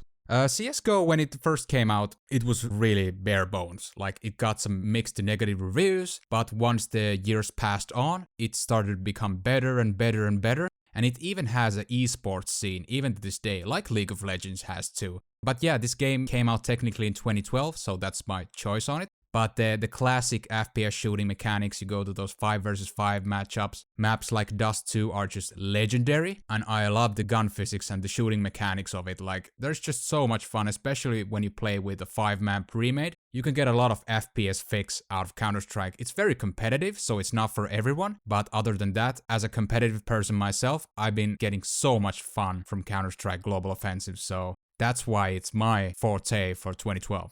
I see. I have to be honest, when I was in 10th grade, this was the game that most of my classmates were talking about. And I didn't play it, so it was kind of annoying to always hear about it. Ooh. But if you're into that sort of genre, then yeah, I can definitely see the appeal of it.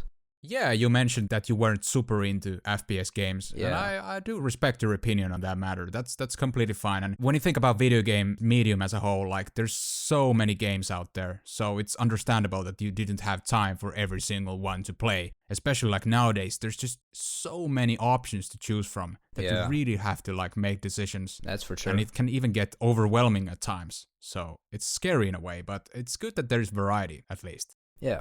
And there's good that you and others like genres like that. Yeah, it's a very fun game to play, and it is still even to this day. Shall we move over to 2013? Sure. 2013. This is a pretty big year in games, and probably one of my favorites. I think it got a Tomb Raider reboot in that year. Tearaway, which I haven't played on the Vita, but I did play Unfolded, which was pretty cool. Payday 2, Outlast, Crysis 3, Dota 2, Bioshock Infinite, Batman Arkham Origins, Assassin's Creed 4 Black Flag, and of course Grand Theft Auto and The Last of Us. Yeah, so many good games for this year. Definitely. My favorite is probably Sly Cooper Thieves in Time, Sly 4, even though it's flawed. But it's not what I picked for Game of the Year. That is Rayman Legends. Ooh, love the Rayman games. Yeah. While I do prefer Rayman 3 Hoodlum Havoc, I do think that this is the better game, because it has just way more polish. It's basically 2D platformer perfection on the likes of like Super Mario World, but a bit more interesting I guess nowadays because new mechanics and whatnot. Yeah. It flows super well, it's so much fun just running and whacking and jumping on top of enemies and all that stuff. I especially love the music levels where your movements are synced up with the music so that you basically play the music yourself. It's kind of like a rhythm game, except you don't really see the button presses. You just do the action and then the music basically responds to that. That's really cool. Yeah, it's an awesome design. I also love the way it looks. It's got a terrific art style, just really beautiful. And the music, Rayman definitely has some of my favorite music in gaming, and Legends is no exception because it has everything from really high-octane, awesome, badass tracks to the more calm ones where it's just like, oh, this is so beautiful. Yeah, Rayman Legends was definitely a good game. I didn't never completed it, but it was a step up from Rayman Origins. I love the 2D Rayman games, but my forte is really the original Rayman, the Rayman 1 for like PS1 and Sega Saturn and PC. But the Legends game, I can also appreciate it. It has a lot of good things going on with it, and it was very, very well praised when it came back in the day. Yeah. I haven't actually played the original Rayman. It kind of intimidates me because it looks really tough. It's really difficult, but it's very satisfying when you pull those stages off, and especially when you complete the whole game, you collect all the Electoons in the first game. I see. It's really difficult, but it's very, very rewarding as well. Mm-hmm. Rayman Legends isn't really that challenging. I'd say Origins is more so. But it does have some extra stages that are really difficult and very fast-paced, and those did get a bit annoying, but also pretty fun to just get tested on the abilities. Yeah. What's your pick of 2013? Yeah, my pick for 2013, I actually wanted to go with Legend of Zelda Wind Waker HD, but we already talked about Wind Waker, so I'm throwing another Nintendo curveball to the mix, and I want to talk about Super Mario 3D World. Oh. It's basically like Super Mario 3D Land, but it's on the console, on the Wii U, and the thing that appeals the most to me is the 4-player co-op. I played so many hours this game with 3 of my friends, and we had such a blast. Like, Mario game with friends, like, damn son, that was such a good concept. And even despite the fact it got hectic at times, I just think it's like top 3 best games on the Wii U. It's so solid. The mechanics, the level design, everything is just perfect for me in that game. And the introduction to Catsuit, some people found it controversial, but I thought it was a very nice mechanic overall. You can climb those walls and you go meow and stuff like that. It was a very, very heart-filling and super throughout experience. One of my favorite Mario games, no doubt. Mm-hmm. Fun fact, recently in the video game subject I talked about that I have on my school, we actually played a bit of Super Mario 3D World co-op. Nice, nice. So that was pretty cool. It was a bit annoying though because I had to play it with like one Joy-Con, which is a really small controller. Yeah, it's a tricky-dicky one to play with. Not recommended, but it could get the job done if the ideal circumstances don't match. Yeah. Yeah. And I have played it before too. I have it on the Wii U. Same. It's not my favorite Mario. I think the camera control is a bit weird with a perspective shift. Mm-hmm. Can be a bit disorienting, but the level design is really creative with a lot of cool designs for Mario. Yeah, it's a very, very throughout experience, even despite the fact that there were some flaws in the game, but if you can get past those, it's a very, very fun game. Yeah. By the way, you were gonna pick the Wind Waker HD. Yeah, Wind Waker HD is amazing. Like, it's essentially the same game as for the GameCube, but they added some features like the super sail, which helped the sailing. It was more straightforward and easier to approach the different islands. And it was a nice, like, nostalgia comeback to the Wii U. That was actually the game that sold the Wii U for me, because I bought the bundle that came up with the Wind Waker HD. Oh. So yeah, it was a really good game, but I wanted to talk about Mario 3D World instead, because you already mentioned Wind Waker on the 2002 entry. So the thing is, I've only played the HD version, but I just counted it as the 2002 version. That's fine. I also did that with the Ocarina of Time and Majora's Mask. Yeah, that's completely acceptable, to me at least. Yeah, if I had counted the HD version, I'd probably have it win 2013 as well. Yeah, okay, fair enough. By the way, Rayman Legends also has co-op. I remember playing it with friends and my brother, and that was so much fun. Mm-hmm. Yeah, it's a great game. Yeah. So, shall we move on to 2014, or was there something you wanted to add? Now let's move on. Yes. 2014. This is a pretty odd year in gaming. A very controversial one, given the false promises by Watch Dogs, and I don't really remember other games that were kind of controversial, but I remember people didn't like the year very much. But I gotta say, it does have a lot of big games in it, like Titanfall, The Evil Within, Hearthstone, Far Cry 4, Dark Souls 2, Bayonetta 2. It was especially a good year for the Wii U. Little Big Planet 3, Shovel Knight, Infamous Second Son, Mario Kart 8, South Park The Stick of Truth, and of course the Smash Bros. Games. But my pick would have to be Sunset Overdrive. Ooh, Xbox One exclusive. Okay, interesting. Yeah, I've never had an Xbox One, but this game came to PC in 2018, so that was very fortunate because I had always wanted to play this game, because not only is it made by Insomniac Games, which is my favorite developer, but it also just looked super fun, and it definitely is. The gameplay is so integrated into the level design because you have to use all the environments in order to rack up scores and also the speed of which you traverse, which makes the traversal super satisfying. And also the combat, which is a no-brainer because, you know, it's the same people who made Ratchet and Clank, so... Oh yeah, true. Yeah.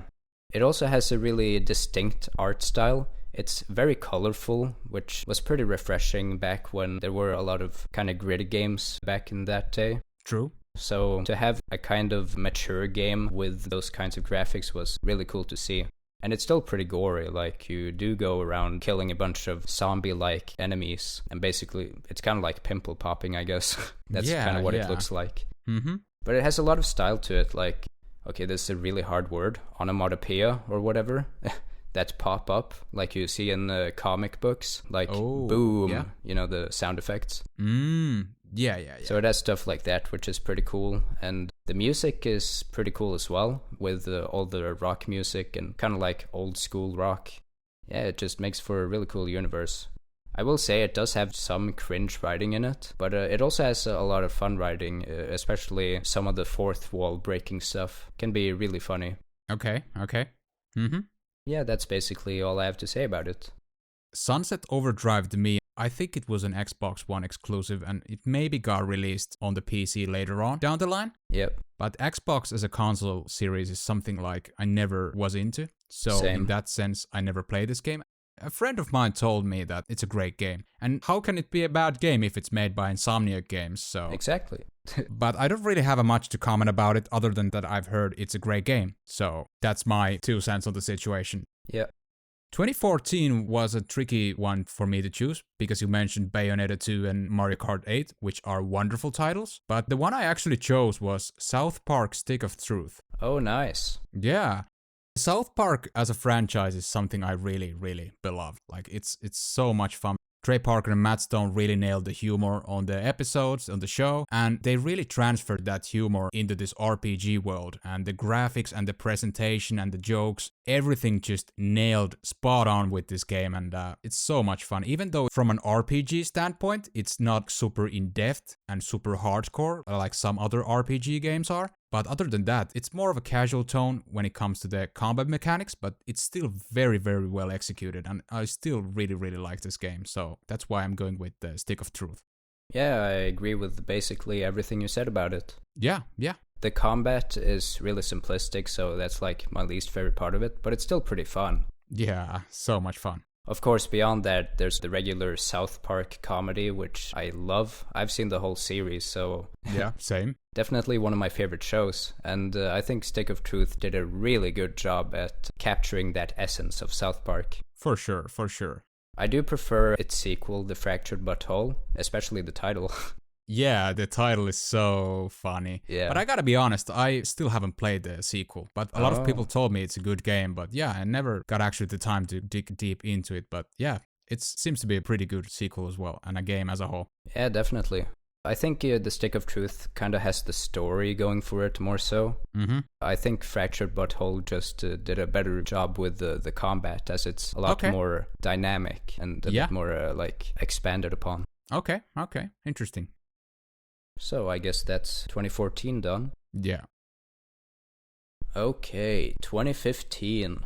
This is kind of a big year, but also kind of a small one, I guess, because it definitely has some heavy hitters, but I guess it's not a lot of heavy hitters, but the ones it has are like really big, like Batman Arkham Knight, Bloodborne, Dying Light, Fallout 4, Halo 5, and Metal Gear Solid 5. I actually had a really tough time deciding what I wanted to choose. Same. I really like Tearaway Unfolded, the remake of Tearaway, but it feels kind of wrong to put a remake there as a Game of the Year. I had also wondered if I wanted to pick Super Mario Maker, but it's kind of a weird one to pick, I guess. I just went with The Witcher 3 Wild Hunt. Oh. I think that one got the most Game of the Year awards of 2015. Yeah, it was super praised back in the day, and Project Red really nailed the game. Yeah. Although I didn't never played it, neither I did Cyberpunk, so that's kind of my shame. I did miss out, unfortunately, but I also want to be honest of the games, whether I played them or not. Yeah, of course. Yeah. Well, you probably didn't miss much out on Cyberpunk, as I hear that one's kind of unfinished. I think they fixed most of the bugs towards the later on the game's lifespan, but the release date was very infamous. Yeah. I even made a video about it back in the day when it came out. Oh. So many bugs, and it was really, really unfinished. But they wanted to push the game to the Christmas market, and I think there were so a lot of like investors and shareholders pressuring their ass off to get the game out so they can get their money back and stuff. Yeah. So yeah, it was a very, very mixed title. But from what I've heard after the patches, it seems to be somewhat playable at least. Yeah. As for The Witcher 3, I doubt it had any problems like that. And it really shows in just the scope of it and how ambitious this game is. Mm-hmm. Now, I actually haven't finished this game. I've played like 30 hours of it, which isn't actually a lot because The Witcher 3 is just that big. But I can say that those first 30 hours have been really strong. I don't think the combat is some of the best per se, but it's still really fun to just walk around, run around, and ride on horseback over the really beautiful world. And the combat is pretty good, all things considered. There's also just so much to find given how ambitious it is, and of course the writing especially shows in that ambition and that these worlds are so lived in, these different locations of this fantasy map, where you have a lot of different factions, I guess you could say. Yeah. And very fleshed out and interesting characters. There was especially a moment that kind of hit me involving the Red Baron, where there was something related to his child, his dead child, which was pretty sad stuff. I can imagine that. Yeah, and it had like turned into some sort of monster. Yeah, there's also a lot of magic in the game. Okay. Oh yeah, you can also incorporate magic into the combat, which I don't think I ever got used to, at least not yet, but it's cool that there's not just sword fighting and throwing bombs and stuff, but also like a magical element on top of that. So a lot of variety as well, Yeah. which is something I can appreciate. That it's not a simple monotone experience that you just go with the sword and call it a day. Yeah. So yeah, that's great stuff. Yeah. It also has a beautiful soundtrack, which really enhances the great atmosphere of all the locations. Yeah. Yeah. Since I haven't finished the game, I don't really have anything more to say, but I might have more to say about it in the future. Yeah, like I said, I never played The Witcher 3, but I've heard a lot of good things about it, so I cannot unfortunately give my own 2 cents on the situation. 2015 was also a hard one for me to choose. Like you said, there were some heavy hitters, but those heavy hitters weren't specifically games that catered towards myself, like Fallout 4. So I'm going with an indie game actually. Have you heard about this game called Axiom Verge? Yes, I haven't played it though. It's a really, really good game. You have to consider it's only made by one person, Thomas Happ. And Axiom Verge, if you love the original Metroid for the NES, it gets a huge inspiration from that. So it's a Metroidvania game on a 2D, 8-bit style graphics. And I wish the game was longer, but for what it is, it's really, really a lot of fun. I played the game throughout twice because I enjoyed it a lot. The soundtrack is really banger, and the whole atmosphere that you feel unease most of the game, like something is really wrong in this place and stuff like that. It's a really, really good Metroidvania game, and I think it's still a bit underappreciated. Thomas released a sequel to this called Axiom Verge 2, which I haven't played yet, but the original is really, really good. I love it to death, and that's why I choose it for the 2015. It's a 2D game, right? Yeah, it's side-scroller, 2D perspective. I see. Okay, so I have played a Metroid game, but it wasn't for long. But I have played some Metroidvanias, and yeah, they can be pretty cool. Gaining abilities as you go along with the game. There's often areas you can't access in the beginning, and later on you can after you gain something, and it's kind of like an aha moment. Yeah, for sure, and it's very satisfying when you figure out things and you proceed in those Metroidvania games that, oh, I got this ability, where I can access with this ability, and so on and so forth. And this applies to Axiom Verge too. Yeah. Do we go to 2016 then? Yeah, we can move on. 2016. This year, I don't think it was one of the biggest, but it still had some big games, which I guess every year has. But there's, for example, XCOM 2, Titanfall 2, Street Fighter 5, Overwatch, of course, which was probably the biggest one, Battlefield 1, Doom, Dark Souls 3, even Pokemon Go. Oh yeah. A lot of bangers in this list. Yeah. And also Pokemon Sun and Moon.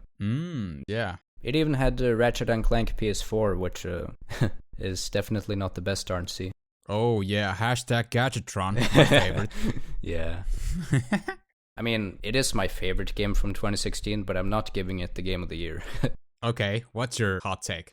Well, I don't think this is a hot take. My game of the year for 2016 is Uncharted 4: A Thief's End. Oh yeah, okay. Yeah, I do prefer Uncharted 2, but this one is like pretty close to it, I think. It has like maybe the best gameplay if it was a bit shorter, because I think it is a bit too long. But the stuff it adds, like the driving and also the grappling hook, they just allow for some really fun gameplay. Really nice additions to the Uncharted series. And it's just as action-packed as usual. It doesn't have as many like heavy action set pieces like Uncharted 2 or 3, but it does have one that's really, really impressive, like the most impressive out of all of them, where you get dragged through mud and jump from car to car, and yeah, it's just a whole lot of insanity going on.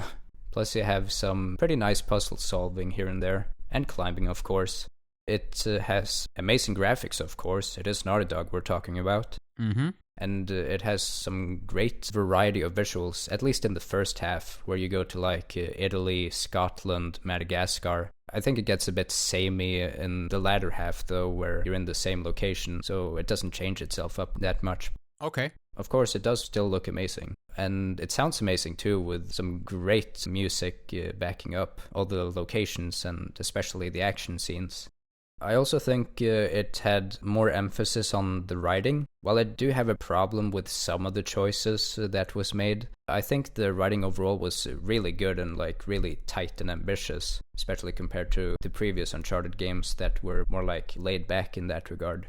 And it had a pretty interesting mystery regarding the pirates of Libertalia. Okay, sounds very interesting, and I gotta admit, again, I should be ashamed and go into corner. But I never played the Uncharted games. What? They are masterpieces, but yeah, I'm sorry, dude.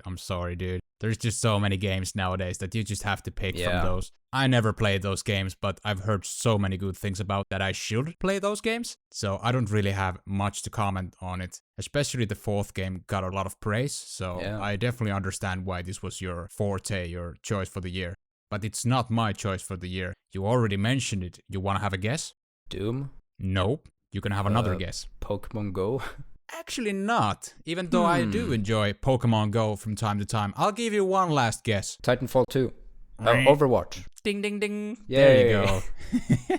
Yeah. I used to do even videos about Overwatch. I was super into the game, and I also dwelled myself into the super high ranks competitive stuff. Back at Season 8, I reached top 500, which I'm still very proud of, because the game is very fast-paced and super intense. It's different from other shooters because it's 6 versus 6, even though they are going to change that for Overwatch 2. They're going 5 versus 5 actually. But Overwatch as a game, I had so much fun when it came out. There was a lot of friends who played the game, and the FPS mechanics, the fast-paced combat, the different heroes like Tracer, Genji, D.Va, Roadhog, you name them, they got the variety. And it was so fast-paced action shooter fun. And man, thousands of hours of gameplay I have in the past. Nowadays, I play it from time to time, but due to the Blizzard's reputation, how they kind of screwed up themselves, meaning that the state of California actually sued them because they had some internal issues going on with harassment and stuff like that, which is very sad because Blizzard has a lot of great IPs. My favorite two, World of Warcraft and Overwatch, but other good ones too, like Diablo series. So it's very sad to see these big corporations going into this, but they do deserve, because we have human rights and that's not acceptable. Even if you have a lot of money, you can't just control people like that and harass them however you want just because you're rich and wealthy. And for sure, that's just disgusting to me. Very disgusting to me. But back to Overwatch. I got a little bit sidetracked there. It's still a very, very fun game, and we'll just have to see how the sequel's gonna hold up. I'm kind of excited for Overwatch 2, but due to the circumstances that's happening internally for Blizzard, I'm kinda iffing like 50-50 on it. We'll just have to see. But the original game, still very nice. I love it. Yeah, that's understandable. I haven't really played Overwatch myself, but it seemed to be the fan favorite of 2016. Yeah, it got a lot of awards. Yeah. And they did deserve, because Blizzard can make great intellectual properties. They really can if they want to. And they showed their passion with Overwatch. So yeah, they definitely deserve all the rewards they got. Yeah. Okay, then we can move to 2017. Yes, please. 2017. Now this year was a banger. Oh yeah. And I think so too, because, well, I can get the games I haven't played out of the way first. We got Wolfenstein: The New Order, The Evil Within 2, Resident Evil 7, Assassin's Creed Origins, Cuphead. Well, there are some other big games here that aren't that good, but actually I played quite a bit of games from 2017, so might as well list off those. Sonic Mania, Uncharted: The Lost Legacy, Nier Automata, Crash Bandicoot and Insane Trilogy, A Hat in Time, which was actually my favorite of this year for quite a while. Mm-hmm. South Park: The Fractured But Whole, of course. The Legend of Zelda: Breath of the Wild, which is the big one. And Super Mario Odyssey, which is another big one. There you go. Yep. But my favorite is, for sure, Horizon Zero Dawn. Oh, okay. This game kind of did the impossible for me in that it managed to be my second favorite game outside of a few Ratchet & Clank games. Okay, interesting. The thing about it, I actually followed it all the way since it got revealed in 2015 at the E3. That was a really good showcase for PlayStation, by the way. Yeah, true. Horizon Zero Dawn was actually the game that hooked me the most. I just think it has a really interesting premise in that there are these tribesmen in this I guess they call it post-apocalyptic, and that it's after an apocalypse, after the Earth got overrun by nature. And there are still remnants from the old days, which, well, sounds like the future really, because there are a bunch of machines, which is quite peculiar, but I thought that made for an incredibly interesting concept. That concept is delivered on so well in the story. I can't really say much without spoiling, so I guess I just might as well not say anything. The gameplay is really goddamn fun. I love fighting the machines, and there are just so many different ways to fight them with so many different strategies, like using elemental arrows or bombs or whatever so that machines take more damage, or halt them with freezing or burning them for a little bit. And it's just a really fast-paced combat that always feels very dynamic, especially since the enemies are so intricately designed in that they have all these different weak points and they react differently. Their AIs might not always be the best, but when they do work, they're just... It's like fighting boss battles, basically, when you fight the big ones, especially like the Thunderjaws, Rock Breakers, and the Stormbirds, and also the DLC machines in the Frozen Wilds that are also really tough and really big. The presentation is amazing as well. Some of the facial animations do look kinda whack, but it generally looks beautiful with some really well-designed environments, especially when you see the ruins from old. There's just something about abandoned old buildings that fascinates me. And it really adds to the mystery, which I think this game does a tremendous job of just amping up the mystery and delivering on it. And of course, the soundtrack is beautiful as well. So it's basically everything I could ask from a game, except a few flaws, but I don't really mind them that much. Yeah, I think there's no video game that's perfect. Every game has flaws here and there, so I can understand that. I think it's completely acceptable. Yeah. I never played Horizon Zero Dawn, unfortunately again, but I saw it as a competitor to The Legend of Zelda Breath of the Wild with that open world aesthetic thing going on, but it was for the PlayStation people, essentially. Yeah. So they got their open world fix within their platform as well. My open world fix came from a different game. It was called Genshin Impact, which I do play from time to time. I love the anime aesthetics and the graphics and the overall presentation. Very lovely game, but I really cannot comment on the Horizon Zero Dawn because I never played it, but I can see its appeal and the value. It seems to be very, very nice. Genshin Impact didn't come out on 2017. It was just a thought when we talked about open world games. My choice for 2017 is Super Mario Odyssey. Oh, very nice. Yeah. It was hard to choose because there were other games like Cuphead and the aforementioned Breath of the Wild, but Super Mario Odyssey was the game that sold me the Nintendo Switch. Same. And I played this game to death. I still think it's the best Mario game ever made, period. I agree. Yeah, because it's so well executed. The Cappy mechanics that you can transform into these different objects like the frog thing and many, many others. The open world nature of it, and when you go to these planets and collect those different moons and how you can reach those moons, the overall presentation is very, very satisfying, and I found the game just so freaking good. And I still love the game. I'm just waiting, Nintendo, where's Mario Odyssey 2? I know, or right? Mario Sunshine 2 or Mario Galaxy 3. Like, you have sold the console so many units, like I think it's around 90 million at the moment, at the time of making this video. So where is the Mario game? I know there is like Mario Kart 8 Deluxe, which is great, and Super Mario Maker 2, and those are great games, but I want that fix for that 3D Mario experience, and I think Mario Odyssey 2 would be something that a lot of people would be appreciative of. So I'm just waiting on the sequel, like having my fingers crossed, like give me the next 3D Mario.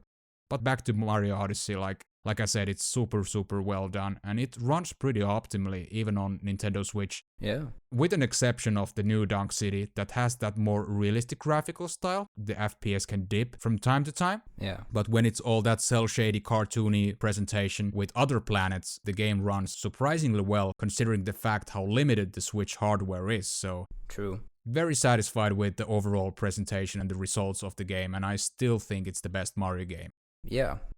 Odyssey would actually be my second pick for Game of the Year of 2017, as it's basically 3D platformer perfection. Yes, absolutely. I went back to it after playing through 64 Sunshine and Galaxy, and the controls are so damn good. Yep. Throwing Cappy around and jumping and the amount of stuff you can do, it just flows incredibly well. And then really, really fun levels as well that are really open at that. And it can be pretty funny as well, even though Mario isn't one for having writing, but the ending especially was pretty funny. Yeah, I can agree with that. It was so good. Yeah, and Mario games in general aren't really like known for their insane storyline or super in-depth plot or anything, but it's more about the gameplay, and with Odyssey the gameplay is just really solid, so there's that. And I'm also eagerly awaiting an Odyssey 2 if that'll happen, which I imagine it will, given that Breath of the Wild is getting a sequel. Yeah, hope so. Yeah. So, 2017, good shit. Yeah, good stuff all around. I agree with that. And the especially interesting thing about 2017 is that it might be my favorite year in gaming, despite not having a Ratchet & Clank game. Yeah, might be my favorite year as well. I can't really be decisive with that subject in hand, but it's one of the better ones, at least. Yeah. Okay, shall we move over to 2018 then? Yeah, let's move on. 2018 was actually also a pretty big year. Maybe not as big as 2017, but it still had some wonderful heavy hitters like Soul Calibur 6, Red Dead Redemption 2, Monster Hunter World, Forza Horizon 4, Celeste, It even had Among Us. And also Fallout 76, which we don't talk about. No. In addition to Shadow of the Colossus remake, Spyro Reignited trilogy, which we talked about a while ago. Yeah. Did I mention God of War? No. Yeah, that's another really big one, which I think got the most Game of the Year awards. Yeah, a lot of bangers for 2018, for sure. Yeah, and my favorite is Super Smash Bros. Ultimate. However, my Game of the Year, it was a toss-up between that and Marvel Spider-Man, but I ultimately went with Spider-Man. Damn, we almost had the same opinion, because my pick was Smash Ultimate. But that's okay, I've also heard good things about the Spider-Man game. Surprise, surprise, made by Insomniac Games, so there's that. And at least we'll have different picks in that case. Yeah, that's fine. I haven't played any Spider-Man game before that, and I wasn't really a Spider-Man guy, but Marvel Spider-Man kind of made me something of a Spider-Man fan myself, to quote the meme. Of course, the gameplay is really great and impressive, with the really slick and smooth, fast-paced combat, going from one bad guy to another pretty instantly. And of course, swinging through New York is also really, really fun and satisfying, especially since New York looks so beautiful in the game. It looks really realistic. Yeah, the graphics are gorgeous. And you can see all these iconic landmarks in it. Plus, I don't know if I'm a big fan of the music, but it is pretty good still. Has some bangers here and there. Yeah. Something that really impressed me about this game, and the reason why I put it as my Game of the Year pick, is because the story was actually really good. Surprisingly so. I saw some Spider-Man movies afterwards, and they weren't bad, but I didn't think the stories were as impressive. Whereas in the game, it was like lots of great twists and great uses of really interesting characters. I love Peter Parker. I love his voice actor. Yuri Lowenthal does a great job at voicing him. Mm-hmm. And it was just really well interconnected plot as well, especially towards the end where you get a lot of, oh my god, it's all coming together and stuff like that. Yeah. And it involves a lot of Spider-Man's villains, so that's really cool as well. Yeah, it's just, I guess it's the ultimate Spider-Man experience. Pretty much. I can agree with that. I played some of that game, but I never owned it. But like you said, that it has a lot of good things in it, and I've also seen other people say there's a lot of good things in it. And the fact how well they were able to use the Spider-Man IP and the characters and the antagonists as a whole, they really nailed it on the coffin. Like, Insomniac Games doesn't screw around. If they get an intellectual property, they're gonna nail it on the coffin, and they did with this game, for sure. Hopefully they do it with Wolverine as well. We'll have to see, but I'm feeling optimistic about it. Yeah. I think they will. I'm not really much of a Marvel guy in general, but neither am I. I think they're doing a really good job with Spider-Man at least. For sure. Okay, so what's your pick? Oh, I already know it. So yeah, I already said my pick for 2018. It's Super Smash Bros. Ultimate. It's my favorite Smash Bros. Game.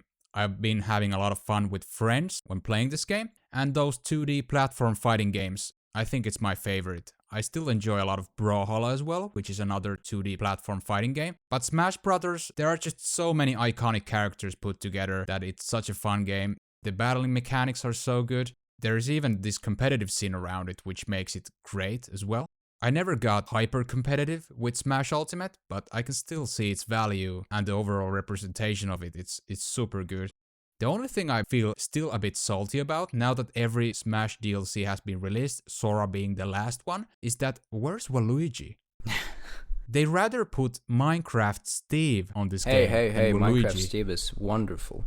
Yeah, I can see some people like it, and I'm not against it being as an addition to the roster. Don't get me wrong, even despite the fact I'm not the biggest Minecraft fan ever. But Waluigi, like, come on! Is it so hard to put him in the game? Like, you have so many other third-party characters, and I feel like it's a very sad moment for all the Waluigi fans. I'm not a huge Waluigi fan myself, but I still think that he should be included in the roster. That's the only quote-unquote negative thing I can find about the game. But other than that, it's a very, very solid 2D platform fighter. I love it to death.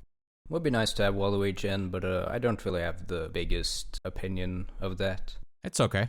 I think the one I want the most that would be feasible is Rayman. I think it would work really well as a fighter. Yeah, there was even this fake trailer for the Rayman that Yeah. someone actually manipulated. That one the fooled footage. me.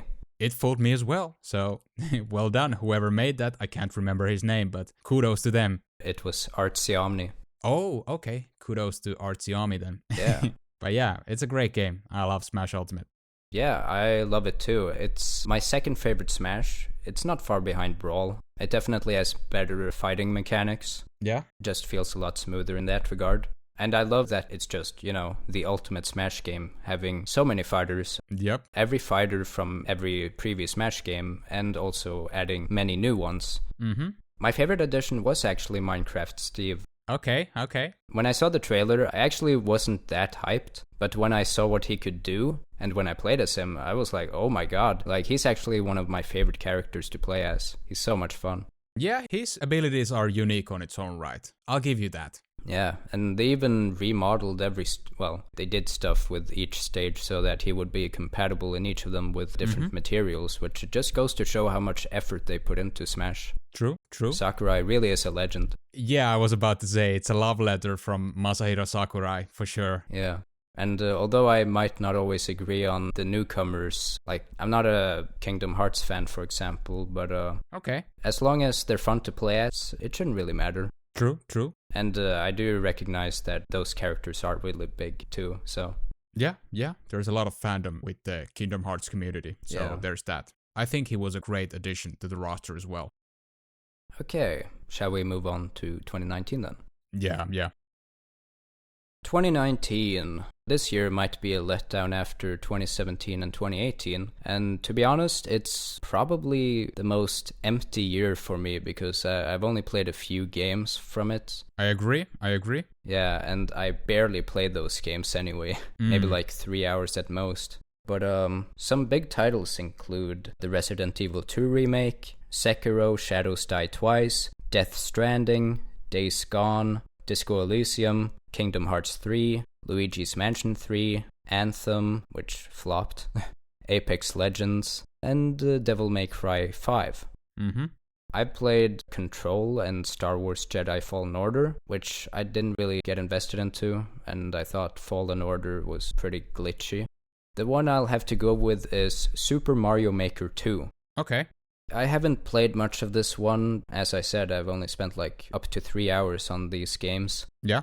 But given that it's basically Super Mario Maker 1, but with more stuff, then I don't see any reason not to put it as the game of the year in that case. Yeah.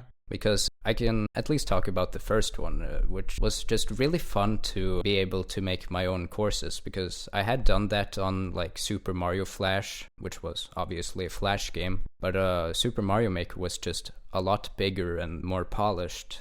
You can choose between different styles, like the original Super Mario Bros. 3 World and New Super Mario Bros. And in 2, you can also have the 3D World style, which is pretty cool, and you also get the cat suit. Yeah, great addition. I love that. Yeah. It's a good game, for sure. Or is it a game or is it an editor? It's up for a debate. Games. Yeah. Yeah. I especially love playing the world stages because that's one of my favorite Mario games, and also New Super Mario Bros. Because they have some great mechanics like the spin in the air and also wall jump. Yeah, it's kind of hard to talk about the game since it's a builder, but it is fun to build the stages whenever you feel like it at least, or just play someone else's, which is a good thing that you can do about it. Yeah, Mario Maker 2 is a great game, or editor, however you wanna put the words in, but I had more time spent on the first Mario Maker. Same. But the second game, it just has more in it. So how can it be a bad game? Yeah.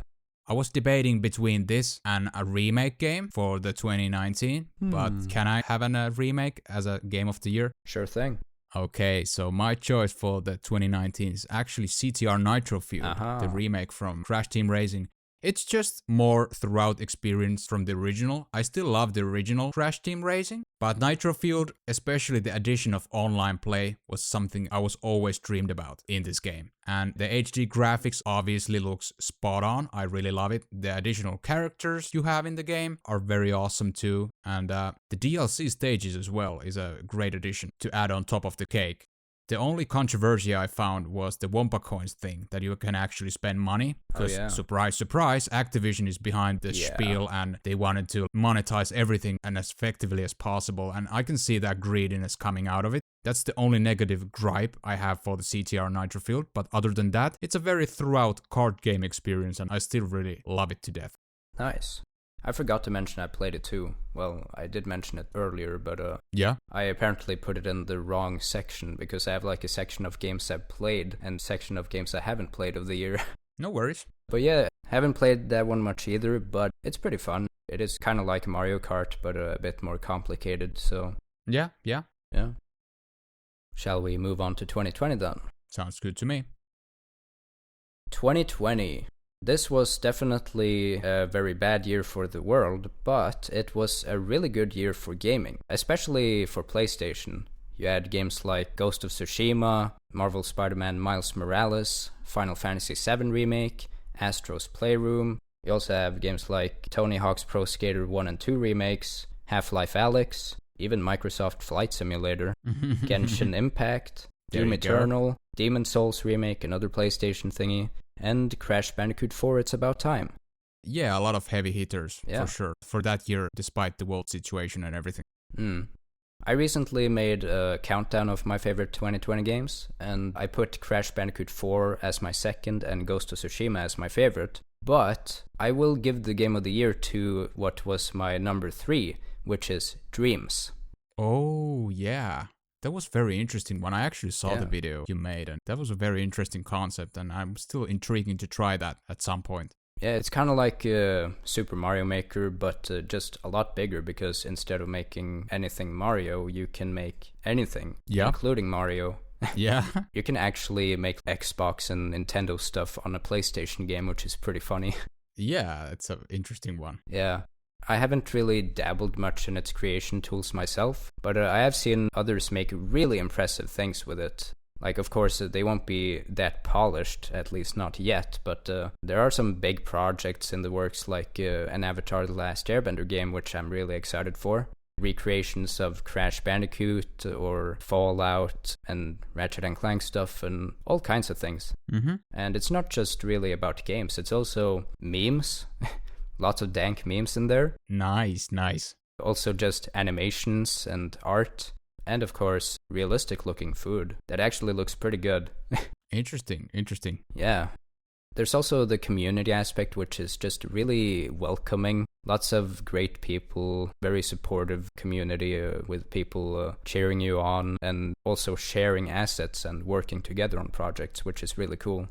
It even has kind of a story mode, which is only like 2 hours. Kind of felt like a movie, and a really good one at that, but also an interactive one with really good gameplay actually. It shows how polished something can be in Dreams. Even though most of the creations for now aren't that polished, they might become really good in the future. So that's really exciting about Dreams. Yeah.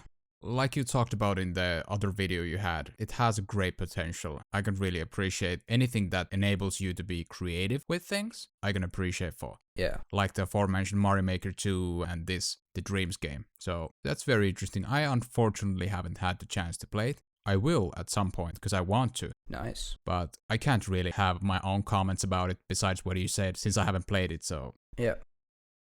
Okay, what's your pick? My pick for 2020 is the Final Fantasy VII Remake. Ah. I love the original to death. It's one of the most nostalgic games I ever played. Final Fantasy VII, that good old school JRPG combat. It's so much fun. But with the 7 Remake, even though they changed the fighting mechanics from turn-based to this action RPG-oriented style, they really nailed it very, very well. The presentation, the graphics look gorgeous. Both of the English and the Japanese voice acting is great, and the remastered tracks from the original game, they just nail it on the coffin. The only issue with this game I have is that it only covers the Midgar section of the original Final Fantasy VII game, so I'm not really even sure how they are going to develop the rest of the game. Are they gonna just put this remake on like 3 or 4 parts and charge for over $200 for that? Because that sounds very shady to me. It is a lot of content though. It's a lot of content, but that's my only concerning thing about it. Because the original game was packed on a one game. It had 3 discs on the original PlayStation, but the remake is a tricky-dicky one when it comes to that. Are they really gonna charge full price for all of the parts? Assuming that they will be doing the whole game with the remastered style, not only just the mid-car section. But other than that, I just found it super enjoyable. Like, it was such a nostalgia trip, even despite the fact the gameplay, the combat style was changed. But yeah, that was my forte, my 2020 pick for sure. Yeah, it's a really good game. I played 30 hours of it, haven't finished it, but I thought the combat was really fun, despite being pretty new to me. I have played RPGs, but maybe not RPGs in motion, where you say which moves you're gonna carry out, and then you actually carry out the move in the gameplay instead of like sitting and waiting in a Pokemon game, for instance. So I found that pretty interesting. And the game looks beautiful and sounds beautiful as well. Yes. With a pretty cool story. I know you have a gripe with it covering only the Midgard section, but absolutely. I think I probably prefer that section because I really like the steampunk vibe of it. Yeah. And I don't know if I would enjoy as much the more fantastical aspect of Final Fantasy. Well, I don't know if you played the original, but if you didn't, I can understand you having a different opinion. But if you played the original down to death, then I think you would have different opinion and be sort of disappointed that it only covered the Midgard section of the game. Yeah, I can understand that. Yeah. But it's a great game nonetheless, even despite the quote-unquote flaw I have for this specifically. Yeah. Would the original version be your game of the year of 1997? Absolutely. No question about that. I see. Only game I played from 1997 is Crash Bandicoot 2, so I'd go with that. It's a great game as well. I love it. Cortex Strikes Back. Yeah. We've caught up with the present and reached 2021, which hasn't concluded yet, but there have still been many games released for the year. Those include Returnal, Resident Evil 8 Village, Psychonauts 2, Nickelodeon All-Star Brawl just came out, and so did Metroid Dread, Kena Bridge of Spirits, It Takes Two, Deathloop, and soon there will also be Halo Infinite, Pokemon, Brilliant Diamond and Shining Pearl. Yeah, I guess. I myself have only played 2 games from this year so far, but I am planning on getting some others later when I have the time. But for now, I played Sunblaze, which, was a game I won from your giveaway, Hepodix. Oh yeah, I had that giveaway like a couple months ago. Yeah. I was approached by their publisher and you were the lucky one to get one of the keys. Awesome. It was a fun platformer game. Yeah. Indeed. But, of course, my pick for Game of the Year of 2021 obviously has to be Ratchet & Clank Rift Apart. Surprise.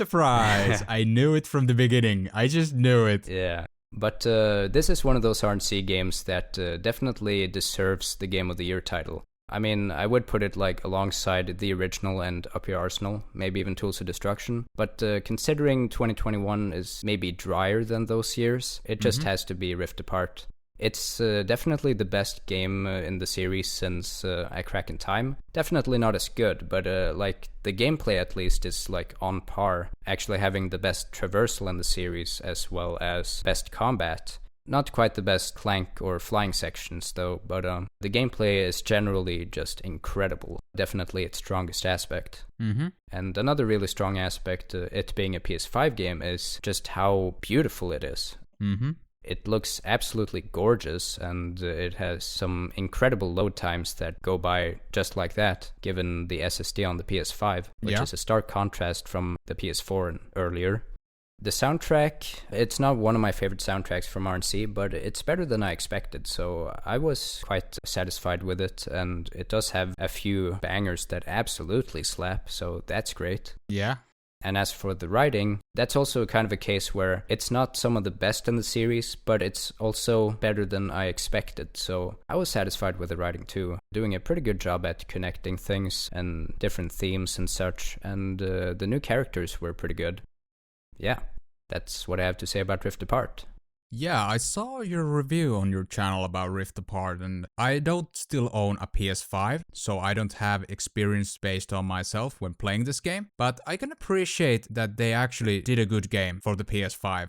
Like you said, it's not necessarily the best RNC game, but it has a lot of good things going on with it. Yeah. I can appreciate the new additions like the character Ribbit, I found very adorable, and the return of Dr. Nefarious is also something I found very, very nice. And the whole rift tether mechanic that you can warp faster in these sections looks really dope. Yeah, it really does. And the classic gunplay third-person shooter mechanics adapted into those RNC games from years to come is very solid with the Rift Apart as well. Yeah. But yeah, it seems to be a very, very wholesome package and a very solid title for the PS5 and for 2021 as well. So I definitely understand why it was your choice for this one. Yeah, looking aside from how biased I am about the Ratchet & Clank series. Well, that's fine. We have our favorites. We love some games and we don't love some games. So whether you be biased or not doesn't really matter. It's your forte, you love it, so why can't you speak about it? Indeed. What's your Game of the Year 2021, Hepodix? Okay, so talking about 2021, it's actually going to be this MOBA game that came during July, and it's Pokemon Unite.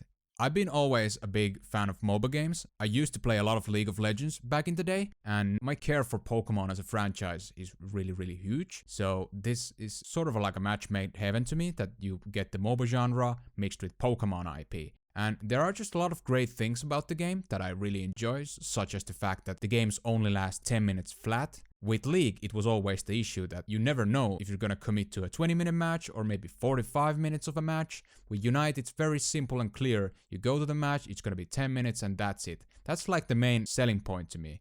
I also have friends who play the game, so there's that social aspect of it in that game. And I also do videos about the game actually, since my enthusiasm is really, really high towards the game. So maybe you'll just link the channel in the description if any of the watchers here like the Pokemon game. But yeah, all in all, I think it's a fun game and there are some unique factors when it comes to MOBA genre in it, like the scoring mechanic and the flat timer thing. So many good things about it and I think it's just gonna get better, better and better in the future, so I can't wait how this game is going to develop and I'm very excited for it.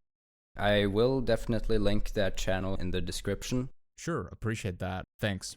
As for me, I haven't played the game first of all, and I have kind of been burnt out on Pokemon for a while, so I don't know if I would get into Unite, also because of the online aspect, which I'm not that into online games either. Okay. But it's cool that it has gotten a following, and that you like it so much that you've based an entire channel around it. That's pretty cool. Yeah. It is a great game, and I can understand that not everyone is into the competitive scene of gaming. Some people do enjoy more of a single-player type of experience, and some people do like to compete. But I'm the type of person that really likes to compete. I've been competing in different online games for over a decade at this point, so that's really something on my forte. Yeah. Okay, so we've recorded for 3 hours, which is a while to record, and yet we're still going overtime with 2022. Yeah, it's been quite the mouthful, but it's been a lot of fun too. It's been sort of like a memory lane discussion going on, and it's been a lot of fun despite the length. Yeah, trip down memory lane. Yes. Okay, so 2022 hasn't even started yet, but there are some big games on the horizon, if you catch my drift. Like there's, for example, Starfield, Splatoon 3, Hogwarts Legacy, Forspoken, Elden Ring, Gran Turismo 7, even an Avatar game, The Legend of Zelda Breath of the Wild 2, Lego Star Wars The Skywalker Saga, and God of War Ragnarok. But the game I'm going with is Horizon Forbidden West.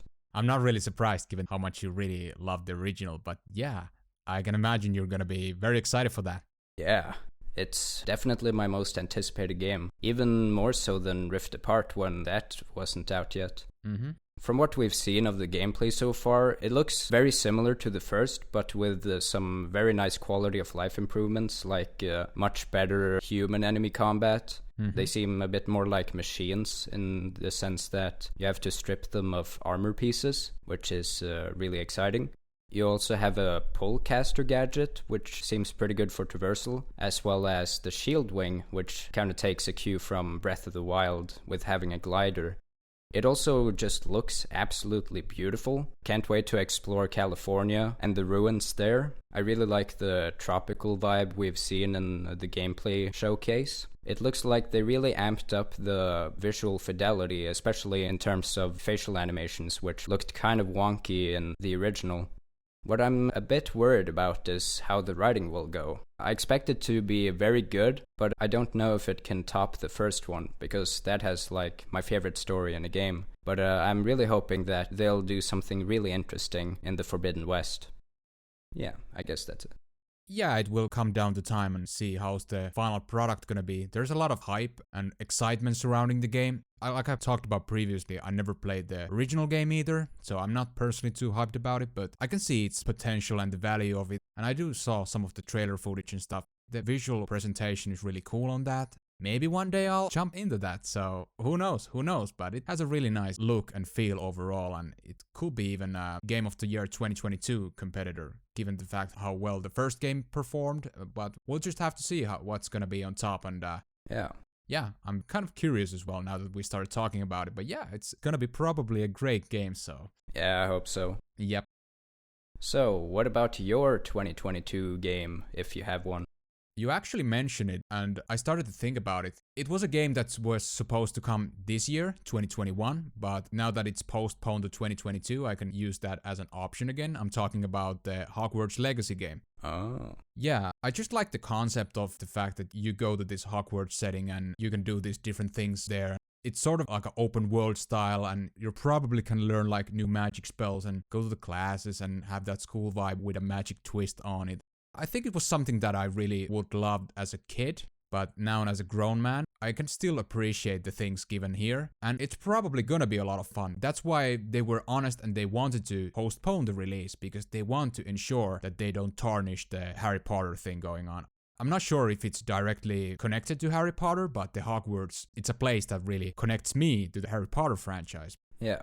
It has a really, really good amount of potential in it, and I hope the devs can nail it, because there are a lot of people who will be interested to that game and a lot of demand for that type of open world experience, because it kind of feels unique at this point. There aren't really games like that out there. So really wishing my best and thumbs up for the game, that it's gonna be great, because at least on paper it sounds really great, so can't wait to see how the final product's gonna be. Yeah, I'm not really a Harry Potter guy. I did watch the first 4 movies and some of 5, but I kind of fell off after a while. From what I've seen from the trailer, it looked pretty cool actually. Yeah. Like with the magic, and it looked really pretty as well. Yes. Going through Hogwarts, which is a really impressive school. Yeah. I have played, I think it was the 3rd Harry Potter game, but again, that was also a while ago, so I don't really remember much about how that played. Yeah, that's fine. Yeah, I guess that's it.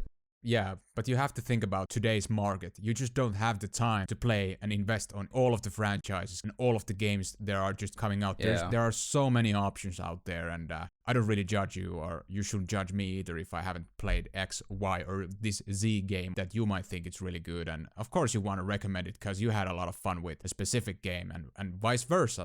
But today's market is just so huge that people just don't have time to play it all. Like, you have to make these decisions where you want to invest the time, and it's kind of crazy at this point. But it's good to have the variety, but it still kind of feels crazy to me, because I can still remember the more primitive times when you had less options and you went from there. Yeah, especially because back then we didn't really have as much knowledge about the games coming out. Yes. The world was very small when I was growing up, but over time, as I became accustomed with the internet, then suddenly I could follow all these games releases and watch E3 and all that. The time sure has evolved within the video game industry as well, so... Indeed. Yeah. So, I guess that means we're done here, unless you want to move over to 2023? No, I think we're cool here. It's been quite the mouthful already. Yeah. And don't get me wrong, it's been a fun ride to talk about these different games to come, and yeah, it was a lot of fun, but I think concluding the video right here, right now, is the right thing to do. Agreed. Okay, so thanks so much, Hepodix, for joining me on this crazy long video idea. Hell yeah, thanks for having me, and if you guys enjoyed this video and listened it all the way through, I'm really appreciative of that, and if you really did enjoy it, a thumbs up will be appreciated. Yeah, make sure to check out Hepodix's channel, and please subscribe and watch his videos and all that. Links down below. Yep. I'm Arcaedon. And I'm Hepodix. And hopefully you'll see us next time.